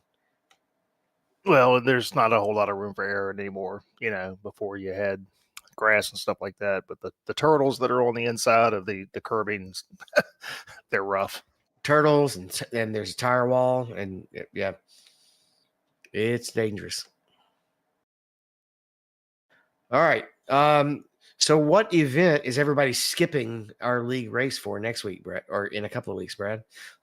I don't think it'll be everybody, but it will be me. So December 17th, Wednesday, is the annual RFK Racing Holiday Showdown. So this will be the next gen car at Michigan. So this is fun. I've done this the last 2 years. Had a good time doing it. So it'll be a live stream broadcast featuring Jack Roush Jr. and then the commentary team. So you do have to sign up ahead of time. On the script, there's a link to where you can sign up. So it's fun. There's usually it would be a couple of esports drivers will be in there. I just did the one that they did probably about a month or so ago. We did the Mustang GT4s at Road Atlanta. That was a ton of fun. So these are nice to do every now and then. So a lot of Christmas schemes and stuff like that. So just a fun night. And while we're talking events, it's not the majors version of it, but we do have the Winter Derby, John. Yes, we do. That is going to be coming up here December 3rd through the 8th. Super late models at Five Flags Speedway. It's going to be, I believe it's all fixed setup, isn't it? No, there's an open and there's a fixed. And the trick here, John, is the fixed is hard to find because it's buried in one of the super late model tour series is where the fixed is. And then apparently the open is a standalone event. So that's how you find them. All right. I do see that now on the forum. So this is a 300 lap event, 30 cars per race, per field. I've never run this, but we've been doing some of these things, some of the guys on the team. So I'm thinking about it. I attempted year before last, ended up getting wrecked about not quite halfway through. So yeah, the actual snowball derby is this weekend. So that's what this is. This is giving you the virtual version of the snowball derby. Kind of looks like they got AI involved on the poster with the snow around the car and stuff.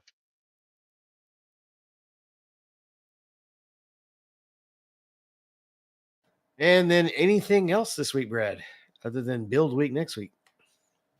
I got the Winter NASCAR iRacing Series. Is at Martinsville Speedway, so I'm sure that will be an absolute wreck fest, as most races are at Martinsville. And then the iRacing Grand Prix Tour is at Hockenheim Ring. So kind of a light week again, getting ready for build week next week. Podcast housekeeping, leave us a review on your favorite podcast platform to make it easier for more listeners to find the podcast. Mention the podcast to your fellow drivers so they don't miss out. We would appreciate it. Check out our Discord and get involved in the discussion. If you were, you would have seen my new gloves I bought. I put up pictures. And you can get our show notes at the iRacersLounge.com. We're in regular rotation at Performance Motorsports Network. And get your hats, t-shirts, mouse pads at iRacersLounge.shop. All right, I'm going to talk IRLP Polar League real quick. We had 2 races to present since we took last week off. At Atlanta, it was Justin Thompson taking his second win in a row. And then in Darlington, Ryan Carlisle on his debut with the series takes the win. And this was interesting as well. We only had one caution kind of somewhere in the middle. And that's how all the races have been going. They've been super clean. Even though the cars are not terribly easy to drive, everybody's driving them within the limits for the most part, or just taking down the wall by themselves and then getting out of the way, right? Yeah, I did that last night. All right, and then as the standings after 5 weeks, with a using Google spreadsheets to calculate one drop week already, we got Christian still with the point lead. Justin had a disconnect, so he didn't have a great finish this week. After the 2 races in a row, he's in second. Colin of France showing a strong third. Westy Pistol, and I didn't miss his name up this time, is sitting in fourth, even though he took 2 weeks off. And Grady Gherkin is also sitting in fifth, even though he took the first 2 weeks off.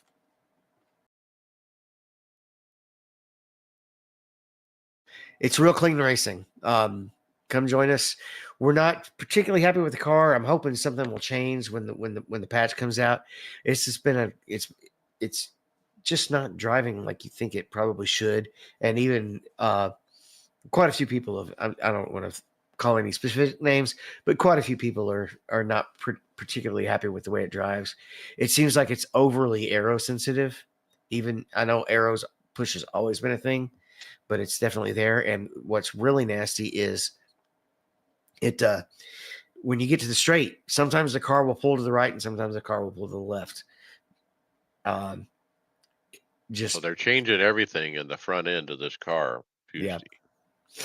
So hopefully that'll all change, and we'll see how it goes. It also helps if you load the right race set. Last week because my iRacing auto renewed, my account was empty and the race didn't fire up and it disappeared. So I had to copy these settings from Charlotte, and I left the Charlotte setup in while we were running at Atlanta. It was quite made for an extra challenge.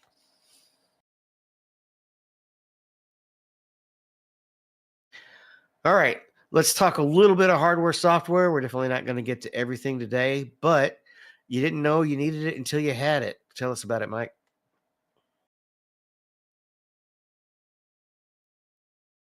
All right. And you're referring to what? The first one? Yes. All right. Yeah, this is a SimSport gadget showing off the Stream Deck mount that you didn't know you need. And this thing is a beauty because it's like a two-part unit. If I can get the video to play here. Can't get the video to play, but it is a 2-part unit where you got the top and the bottom. Well, yeah, I mean this is neat, but again, regardless, the Stream Deck has just become, I mean, an almost invaluable tool. It's Button boxes are great. I have a button box. Also have a Stream Deck. There's things I can do on the Stream Deck I can't even think about doing on the button box. So again, you didn't think you needed one till you got one, and then once you got it, I couldn't race without it. Once you got one, suddenly you realized you needed more than one. Easy now. My wife Yes. listens to this podcast, Garen. Well, I think that's what I'm trying to point out on this video is there's a dual mount that he's got where he's got one on the top and one on the bottom, and it's all a one-piece unit. So I kind of like that. He's got a mini Stream Deck that's got the knobs on the bottom. He's got the big one on the top. It's like almost kind of like the Porsche dash where you have a vertical and then a horizontal, angled piece below. So we're going to spend Mike's money. Maybe. It's I my still favorite don't time to spend. I like the ability to change, the thought of being able to change to the different buttons, but in VR, it would be pretty tricky not knowing which screen I'm on. I'd almost need some kind of audio cue. Then I could possibly do it because I already have my button boxes memorized. What I really need is a switch that I can flip that switches everything to a second set of controls or such. All right. Since we're definitely running a little long, we're just going to start scrolling down. If there's one you want to hit that I accidentally skipped past that we need to cover, let me know. We need to talk SemiCube, David. Yeah. So first of all, we got the SemiCube 2 Pro, a video that says they're investigating bringing the telemetry effects into SemiCube 2. He talks about some of the challenges of it. They only have so much memory in the firmware to use for such a thing, and so they got to investigate if how much effect can they put in it. Is it possible? And sounds like it is. Yeah. So there's been some talk on their Discord that they've actually been opened up quite a bit more memory than they thought. So, which is very encouraging. Good. And then we got the Tuner 3.0 official release to coincide with the release of their new base. But this was available for everybody, and I did download the Tuner 3.0. I found it the same. I mean, it's got obviously a new look and feel, but no additional or removed functionality that I saw. Everything is the same. Yep, no issues. All my profiles were there, and everything worked like it should. And then the reviews hit this week for the actual bases. We got a couple on here, Lawrence DeSaswa and Dan Suzuki. And, the title of the videos say everything. Lawrence was, expectations were high. Daniel said, not ready. And Daniel thought it was so not ready, he actually didn't do a review. He basically said, they're still working on the software. We need to give them some more time. I'm not really going to do a review because there's X, Y, Z and wrong, that are wrong that he's experienced and gave feedback on. So, Brad, I kind of thought about you and your purchasing decision that you recently made, and I think you made the right choice. Well, look, I mean, Lawrence does a much more lengthy review, and he gives a lot of praise. The force feedback is very good. He said he enjoyed that. But again, there's some issues. He had some issues with the LEDs and stuff like that. But again, I don't know. It seems very rushed, and that's my only concern. I don't know why. I would have thought if they were this ready to go that they would have had a lot of the firmware stuff kind of and the software stuff kind of handled. But I don't know. I mean, that's why there was a moratorium on, for as far as when they could release these videos. And look, I have no doubt that they'll get this stuff fixed. They're working on it. I'm certain of that. Again, I still think SemiCube is probably they are the GOAT, and I think the 3 is going to be a very good wheelbase. But again, it's like any other wheelbase. It's if the software is no good, then then your experience is no good because the software is what drives the base at the end of the day. So I think they still got some work to do. Haven't seen anything come out from Will Ford yet. I'm kind of curious to see. Waiting for his. I'm sure he's going to probably wait till things maybe are a little bit settled, because we Well, know he that had a kidney stone too, so he's he been did. kind of laid up. Yeah, but I think Dan will probably do another video, I guess, once they get some stuff straight. Um, but yeah, I guess the only my hesitation with any of this is I feel bad for the people that immediately pre-ordered and have started to receive their bases, and the software is not quite ready. I thought about you, Mike, and the whole Moza thing. You know, you pulled the trigger pretty quick, and you had some issues with the software. I guess you're still having some issues with the software to some degree. That's again, that's my whole thing with pre-orders. I just, guys, I'm just not willing to jump on the bandwagon until I see some trusted people that I trust to give us a good feedback and a good review on some of this stuff, because you're spending a lot of money. This isn't, a few $100s. It's 1,600 bucks. Yeah, now teammate Tom Dreiling bought the SimiCube Pro 3, and so I don't know. I don't think he's having any regrets yet, but he still hasn't really built his rig yet.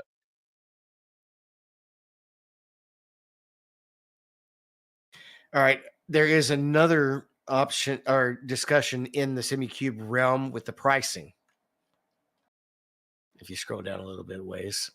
Yeah, that I was know a we're concern over the accessories like the QR step down ring.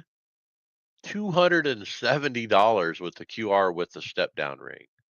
And so, yeah, Yeah, this is our buddy. We met at the Sim Gaming Expo. Mike, what's his name? The pilot guy. Ola. Yeah, I don't know. So yeah, I mean the QR is expensive. I mean, he's talking about, I mean, if you're going to have to do a QR and an adapter for every wheel you own, it's 270 per wheel. I mean, that is expensive. It's bad enough. Even the SimiCube 2 Pro, I mean, that's, I had to buy two wheel sides. I mean, they were 100 some bucks a piece. I mean, it ain't cheap. It's not cheap. Yeah, so when you think about the base is 1600, because you got to factor in, okay, how many wheels do I have? How many, quick release pieces do I need? Do I need any step down adapters? The whole thing. all right. And the other topic we want to really make sure we get to today is all I can say for this one is it comes from China. The Timu. Yeah, we got a video here from OC Racing. Says he got a sim racing setup from Timu. He kind of walks through this, get it set up. Um, it's 80-20 ish. I don't know what the exact measurement is on this, but it's it's you're getting what you pay for. He set it up, and there was some flex in it, and the pedal deck. There was some flex in I think in the wheel deck, but it was. I think you kind of get what you pay for. You can't expect to spend $300 on an 80-20 rig and not. If you're going to spend $300, you need to be ready to have $300 worth of quality. That's just what it is. Guys, buy once, cry once. Don't. This is an investment, especially when you're talking about a chassis or rig. You're going to be in this thing for a long time. Buy once, cry once. Get what you want. Buy something that's going to last, because I've got a Track Racer TR160. I will never buy another chassis ever. This is it. There's no reason for me to ever buy another chassis. If I want to change this, I can change it. I can do what I want to do. I will never buy another chassis. That's just the way it is. So yes, Timu has it, but I would no, not from China. So even though it worked out for Oscar and he actually got his product and whatnot, Timu is in the news, at least here locally. I'm going to read you this I found on Yahoo News from one day ago. The article, Arizona sues Timu for infecting phones with data stealing malware. Attorney General of Arizona has filed a lawsuit against the Chinese-founded e-tail marketplace after accusing it of using hard-to-beat prices to lure in consumers before harvesting their data without their knowledge or consent. And she goes on to say, Arizonans should be aware that behind Timu's low prices and shiny advertising, there is real danger. The Timu app can infect users' devices with malware to steal their private data while carefully hiding its tracks. You mean bad things come out of China?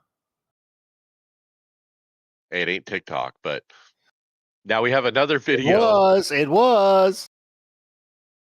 We got another video Views as expressed well. on iRacers Lounge may or may not conform to those expressed in the Yahoo News article, in case anyone's listening. Edwin Olding put up another video where he bought a motion rig off Timu, and wow, I mean, it came in a crate and everything. I mean, it works. It doesn't look ideal by any means, but yeah, Look, AliExpress is another one, and I get emails from them all the time. I bought, the dust strips that go inside the channels for the 80/20. I bought a bunch of those from AliExpress, so I get emails every day about sim racing stuff from AliExpress. I'd feel better ordering something from AliExpress than I would Temu. Plain and simple. It's funny you talk about spyware coming out of any other country, when I still remember the fact that we were at Sim Racing Expo and we met a couple of people who were really big fans of a different game, and Greg and one of them had a conversation for an hour about it, and I got home the next day and it started showing up in my Facebook feed, that game. Never been there before. So they all do it. Okay. It's data is the new commodity, right? Our data and us, we are the commodity for all the corporations at this point, pretty much. Yes, So we if you are. want any new sim gear for Christmas or your holiday of choice, just start talking about it around your partner's phone a lot. Yeah. Need a new rig. Go do a couple of searches and it'll be even worse. Or you can just grab their phone and search on there. Yeah, that's exactly what I meant. Okay. Are there any others you want to hit, Mike, before we jump on? All right, then let's talk results. yeah. Results. First is the IRLP Polar Series. David, you had a P12. Yeah, I got loose right in front of somebody, and he had no chance to avoid me. He did his best, but it still tapped me and got me in the wall. I managed to keep it from getting too bad, but it was about a minute and 40 seconds damage, and with no chance to really fix it, it affected my long run speed. I know Justin wrecked out. Brad, you wrecked out? Yeah, I popped the wall pretty hard. Ended up with some wheel damage. Had about 5 minutes of damage. I just don't like this car. I don't. It's just not enjoyable to race. You can't pass. I mean, we all kind of got staggered out there, like a second apart. It's just not enjoyable. I hope that next week fixes it and it drives better. I hate to say I don't enjoy driving something, but I do not enjoy this drive of this car. I think the Curly? Gen 4 run in the league will end up being an experiment that passes on. All right, John Curley, you ran and parked it. I did. I managed to stay out of the wall pretty well, but at lap 52, managed to hit it, got some damage, had to pit to fix it, and all the damage was repairable. But, I figured, what's the point? And I can't drive this car, and I can't drive a bicycle or ride a bike at Darlington without banging the wall. So I just figured, yeah, I'll park it. Be back next week. All right. So before we move on, just so you know, we do still have the prize pool that source that that has always been available for this league. And even though we've had fields between 20 and 25, I'd love to see a little bit more. we're paying the top 15 spots because it's almost kind of, I mean, there's differences in how much they're paying, but it's a reward for the guys that are really running it every week. So come on out and run with us. Yeah, come join. I ran a Sunday fixed winter NASCAR iRacing series at Phoenix. I DNF'd. Car was super, super tight.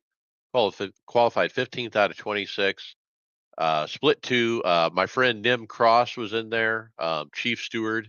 I reminded him, hey, we have a league. Come join us, Nim. On lap 30, the guy in front of me just spun out all by himself, and somehow, some way, I couldn't miss him and took the right front clear off the car. Moving on to global endurance, the 24 hours of Daytona. Guys, we somehow got a P5. David, tell us about it. Yeah, we were running pretty well most of the race. Running the first place guys were really fast, but a couple of guys that were really fast also had major accidents, and then we were all the way up to P2, and then we had major accidents. One of them, Mike, you drove in. You tried to make a pass where there was 2 GT3s instead of 1, right? And you just weren't quite ready to make the turn and wiped it out. That was about 12 minutes. Bus stop, yeah. Killed it in Yeah. the new bus stop, trying to pass somebody in the bus stop, which was just fatal. I shouldn't have done that. And then, Greg, you killed the car too. Yeah, that's an understatement. I absolutely destroyed the car on the exit of the bus stop on cold tires, and I felt so bad. I think all of us made mistakes on the cold tires. I got loose a couple times. I was just lucky that my mistakes happened in places where there wasn't a wall. Now, we didn't finish the race, but we got a P5. How does that work, David?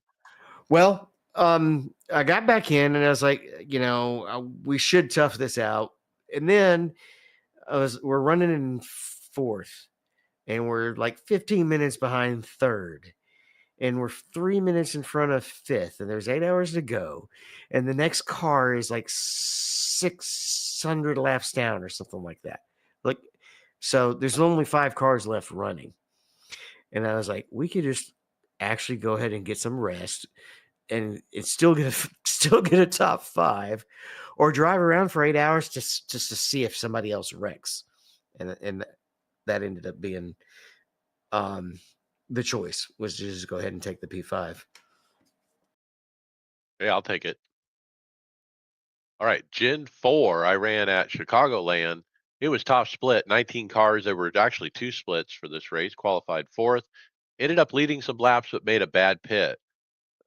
Call was tires and fuel. Ended up having to pit under green when others didn't. Eventually, I caught a lucky caution. I got that lucky dog back to the lead lap and made my way up to finish 12th out of 19, P12. Be open, John. Nice P5. Yeah, this is a good race on the old Atlanta track, or I guess now Echo Park. 2 cautions in the first 10 laps and then went green the rest of the way. I stayed out on the first set of tires 50 laps. Kind of a gamble, but it paid off. Guys that pitted early lost a lot of spots on the track, and they never got those back.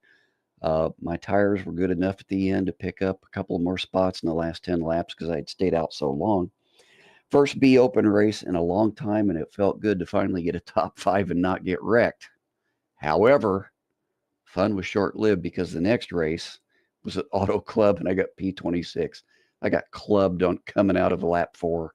Somebody rear-ended me on the first lap, and that was it. Too much damage. I was done. All right, Ringmeister. It was the street stock, believe it or not. First race DNF, I ran into the guy in front of me when he slowed down way more than I expected to in a corner. Caused me to spin off my car against the wall. I held the brake and I was just waiting for everyone to pass before trying to reverse. But sure enough, they came in and wrecked me anyway and destroyed me some 30 seconds after I was holding the brake. Next race, started pole position, went off a little bit, but that was enough to get past and could never catch the guy again, and I finished P2. Qualified 5th for the next one, ended up spinning in a heavy braking zone. A few cars hit me and I lost all steering, DNF. Then pole position again, quickly lost the lead, but then was in second. I was holding up third and fourth. We actually went 3 wide at one point. One guy wrecked off. He threatened to protest me, but it was just a racing incident. On the final lap, the leader lost connection, and then me and the other guy were actually fighting for the win at that point, but I couldn't catch him. P2. Qualified next, pole position. He ended up finishing second. Then next, top split, qualified 4th, fell back to 6th, got back to 4th, made a mistake and went off. Had to turn around backwards, but still ended up finishing P13. Next one, pole, lost the lead pretty quick, but then on to the real fast left-hand kink. I got to the guy's inside, and I predicted that he would go off, and sure enough, he did, and ended up in the grass. But just a few corners later, I was out of control and shoved it in the wall head first and wrecked from the lead. DNF. IMSA, David, P2. Yeah, I finished as high as P2 at Daytona, and I've run 2 Nürburgring races so far. And the first one I got wrecked in turn 1 when the guy on the outside locked the brakes up and came down and put me in the wall. Then You mean Spa? it is Spa, isn't it? Yeah, Spa. Yeah. Thank you. Then the second time we made it all the way around to the chicane, and there was a pile up, and I got sandwiched. All right, and then Brad, P4 at Daytona. Yeah. So since we've been off for a week, got up to P4 at Daytona to GT3. Started at P8. I was up to P3 by turn 6. So the GT3 leader started really way too soon, and we ran right up on the back of the prototypes, getting into turn 1. From that point on, it was carnage. Typical GTPs were spinning everywhere. So I managed to avoid all the spinning cars. I didn't have the pace for the top 2, but was just a bit quicker than P4. So I managed to stay in P3 for about 80% of the race, only to get punted by P4 getting into the Le Mans chicane or the bus stop. That dropped me back to P6, but over the final laps was able to get back to P4. I was on the bumper P3, the guy who actually punted me. I made a few attempts to get by. He was in a Porsche, which this past that week at Daytona, the Porsche was just the meta car. So forget trying to get by him. I just couldn't get. He's just too strong coming off. Could never complete a pass, and I didn't want to do what he did to me. So I backed out a couple times. I wasn't going to wreck the guy. So, but then we went to Nürburgring. So winner, chicken dinner. Got a P1. So started P2. Slipped to P3 on the start. Really didn't want to force the issue. Top 3 of us were just much quicker than everybody else. So I had to feel it was going to come down to just the 3 of us. P1 went wide through the stadium section. I guess about lap 7 or 8 or so. He fell all the way back to P3, and about 15 minutes in or so, traffic caught us. P1 got knocked off course, get into that last chicane by GTP. It's just brutal. I mean, I felt bad for the guy, but oh well, that's racing. So that gave me the lead before pit stops. Was able to maintain.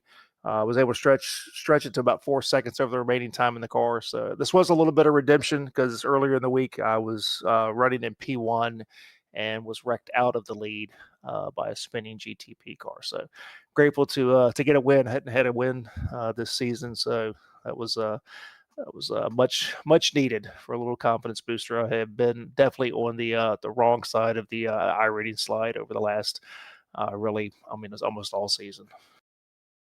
Yeah, great win. When you can win an IMSA, that's really saying something, bud, for sure. William Westbrook, thanks for jumping in. You ran the NERB. Tell us about your races. Well, I was just gonna lurk because I was so late. But yeah, I ran NERB twice, top slip both times. Nothing remarkable there about either race. Didn't have the pace that I would find later in the week during practice. And unfortunately, I didn't get to run another one, but decent finishes for points. I'm sitting P4 in Division, or I was at the end of the week, P4 in Division 3 IMSA with 1 week to go, so I need a really strong week at Spa, but I have thankfully found a ton of pace there, so hopefully we can pull it out. Yeah. Next up, I braved Draft Masters. It was 87s at Daytona, qualified 9th out of 19 in top split. I drove clear up to 4th, but then faded back to finish P7. Man, I didn't save my tires. Let's move on to grassroots racing. William P2. Yeah, P2 in class, P3 overall. 15% of chance of rain during the session, so I thought we were all in the clear. I didn't even think about the possibility of loading into a wet track, and it was a wet track that we loaded into. Struggled in the beginning, did awful in qualifying, so I started way back in the field, and then I spun myself twice in the wet, getting too far offline, trying to make stuff happen, getting forward. I stayed on wet tires about 2 laps too long, but boy, oh boy, once I put the dries on, I was fastest on the track by, it felt like literal seconds flying up through the field there. It felt so good, and it was really fun searching for the best dry line coming up through there. Mad at myself for losing the 20 or so seconds on the spins because, I mean, I really feel like this was an easy win if I didn't do that. But it was still a lot of fun. The wet to dry transition, even though I was kind of annoyed with it at first, was a lot of fun. Yeah, both races were fantastic this week, so I'm pretty happy. And then Brad, P4. Yep. So P4 in class, P5 overall. Just to kind of echo what Will said, what a fun race. So the track started at 50% wet, which is really perfect for how to start. So I worked through avoiding some early spinners. Managed to, William was one of those spinners. Managed to settle into kind of a decent rhythm. We started to make some progress up towards the front. Traffic was perfect for dry tires by the time we made first stop. And at that point, man, it was a blast just to kind of keep pushing, looking for grip, finding grip. I was kind of surprised that we would have to make a second stop. I don't know why. I just was thinking we would be able to just do it in one stop. Yeah. But just so I ended up having to pit for fuel. On my outlap, I just completely brain farted going into Puhan. Forgot to downshift. So tried to downshift, catch the car. Nope, not going to happen. Spun. It was kind of more of a death slide than a spin. I was just sideways the entire way, just trying to get the car straightened up, and I chased it all the way back onto the track and dang near killed David. I mean, it was just one of the nastiest rejoins that I've ever seen, and I was driving. I yelled at him before I even realized it was him too. Was he the one? At him. You were yelling at on voice chat? Okay, yes. That was funny. Yeah, that was me because, like I said, it was not intentional. It's just, I mean, I come out of the gravel, it's wet out there, and then it's nothing but loose pebbles everywhere. I mean, I went back and looked at the replay, and the car was just sideways the whole time. And so, like I said, David, like I told you, I was like, I was trying to hang on. So it was a full blown Code Brown moment. But look, had this been a dry race, I'd had no chance of the top 5. I just didn't have the pace. So, look, we complain about the wet stuff and whatnot, but a race like this where it starts wet and then goes to dry, dude, that was so much fun.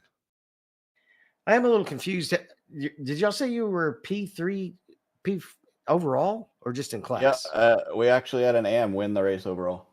He kept it just clean on in the wet. And so you mean in GT3s? Okay, in GT3, yeah. I got you. I was like, not prototypes. No, I was like, y'all really outrun that many prototypes wreck? But no, no, we didn't.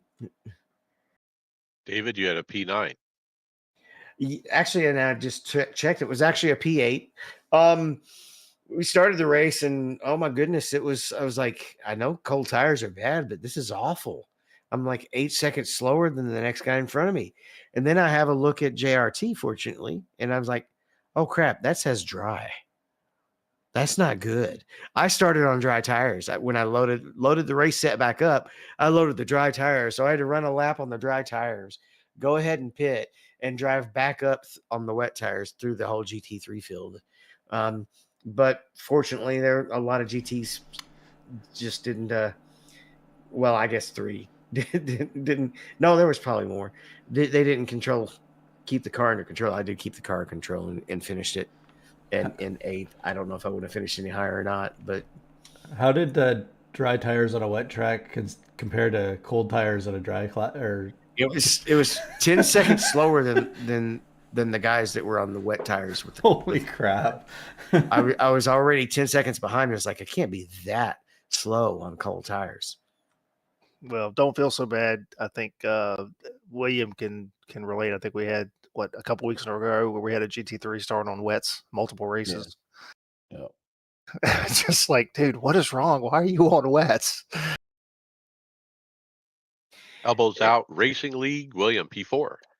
Yeah, last night, season finale for Elbows Out. I think I locked up Rookie of the Year, which they give to the highest finishing rookie of the thing. We'll see once penalties are done, because I definitely have one coming to me. But yeah, I completely botched qualifying. I had found some speed here in practice earlier in the week, like I said, after IMSA, and found some speed. I was feeling really confident about this race, but I botched qualifying. Didn't set a time, off track on both laps. So started in the back, immediately started to push for the front. I think I started 17th. Was able to miss a lap 1 wreck to get quite a few spots, and then I just picked off a few more on pace. I entered the pits in 5th. Fell back to 6th on cold tires, because you have to change tires in this league.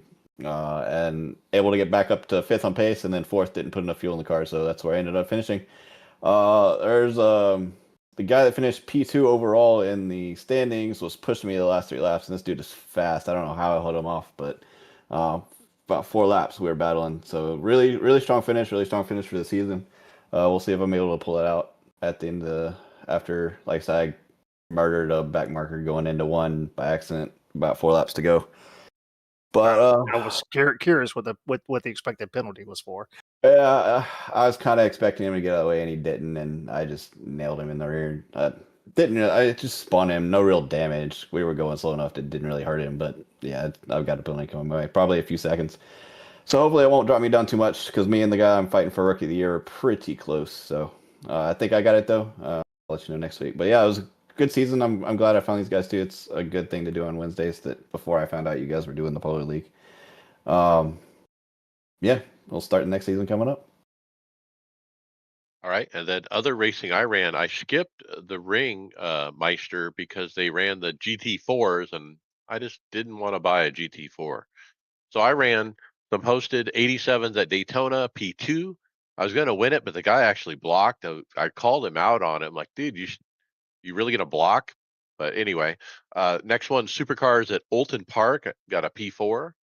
Then Carb Cup at Daytona, qualified P2 out of 24, led the most laps, including the last one. But the guy was pushing me. He set me up perfectly, got around me on the last lap, and won the race. I got a P2. Then I switched to Pickup Cup at Phoenix, got wrecked out running 5th. Then Pickup Cup again, wrecked out again. Then I got a P4. Then I got pole position, led every lap, had a 6.5 second gap on the field, and I win the race. Winner, chicken dinner. My first win with the new gloves and new Sims socks with the little grippy stuff on the bottom. Then next, trying to go back to back, I get the pole position again this time, gapping the field. I have about a 2-second gap. I'm lapping traffic, and as I lap the car and I go by him, he turns right hook right into me as I'm going by. I ended up, guess what, sending in a protest. That guy hopefully gets set out.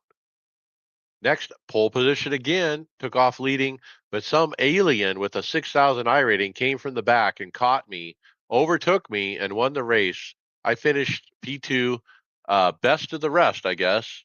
Title idea. Then next, I started P2, finished P2. The winner was about a 10th or 2 faster than me. Final thoughts. Bobby Jonas. It was actually nice to get some racing in this last week. I'm going to try to get some more in at Homestead in the Arca car before the week's over. And then hopefully start getting back at it more in the few next coming weeks. All right. Greg Hector's final thought. Just sucked that I had to miss the race last night, but glad to be getting into, I guess, a week 13 or is a week 14 at the end. Oh no, it's week 13 at the beginning of the year, right? Anyways, I look forward to next week's race. Hopefully we can do it. Hopefully I can have my house sold here. I had to step away today because we had an offer on it, so I'm hoping we can move in January and stop doing all this getting out of the house for people coming through. It's been really hard to do any racing or do anything with it fun wise for the last little while, trying to keep the house clean. So anyways, yeah, that's all I got. All right, Brad Wren, final thought. So this season has just kind of flown by. It's amazing how quick 12 weeks went by. Um, between me, Will Weaver, and William Westbrook, we kind of had a little wager on who could finish highest in the Division Three points at IMSA, and Will's taking our money pretty handedly. But a little competition was fun. It definitely made me pay a little more attention, and like I said, I think it made the season go by pretty quick. So looking forward to next week. As I typically do, we hit that December week 13 time. Going to take some time and probably go through and overhaul the rig a little bit, tighten everything down, make sure nothing's gotten loose, and just kind of relook at everything, make sure she's ready for the new year. So looking forward to that. A little bit of downtime. I'm sure I'll find something to do next week, but yeah, just still kind of amazed how quick this season 4 went. Just seems like it flew by. It's off season. David Hall, final thought. Special thanks to Garen for coming out, and I'm glad you got to stick around for the whole show, even though you're on the other side of the world. No, thanks for having me on. And yeah, since everybody's going to have all of this time next week, because it's week 13, you're looking for something to do, majorseries.com, sign up to the MEC, and yeah, come and join us for what's going to be an awesome season starting in January. Okay, so Garen, we got your final thought. Who's next? John Curley, final thought. Yeah, I would also like to thank Garen for being on. It's good to have you. I'm going to do some Brad Wren things next week too. It's time to overhaul the rig, work on it, adjust, fix, tighten, all those sorts of things, and look forward to see what happens in the new release next week. You'd be surprised how many loose screws you'll find. I thought the loose screws behind the wheel. My wife tells me I have plenty. That's the nuts. Loose. Oh, nuts. my bad. Well, we're back there with the squirrels. Okay, Chris Randall, final thought. We lost Chris. Okay, William Westbrook, final thought. Yeah, just that I missed most of the episode tonight, but that's work sometimes. It just happens. As Brad said, this week or this season has kind of flown by, and it's the first season in a long time, probably because of our little wager, that I actually met my participation.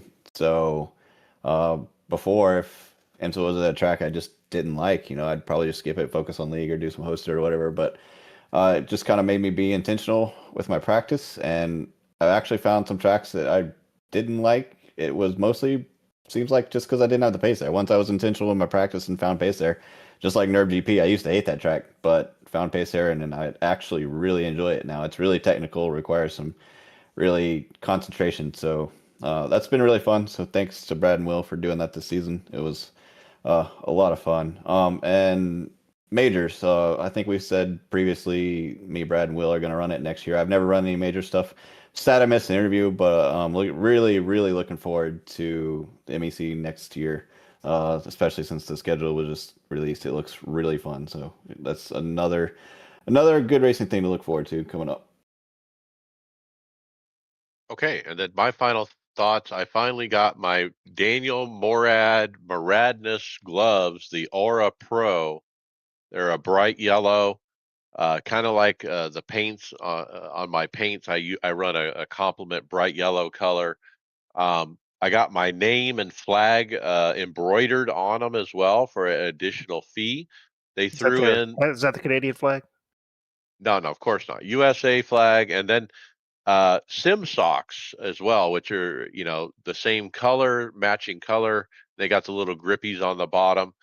I love the gloves, guys, and I think it just allows me to hold the wheel a little bit looser than I used to, and that makes it more comfortable. It just is very grippy. I can also touch my iPhone screen with the thumb or the finger. They have a little material on there that allows you to interact with a cell phone. And so, yeah, can't say anything bad about them. I love them, and glad I made the choice. And with that, hey, we'll see you on the track later. Okay, title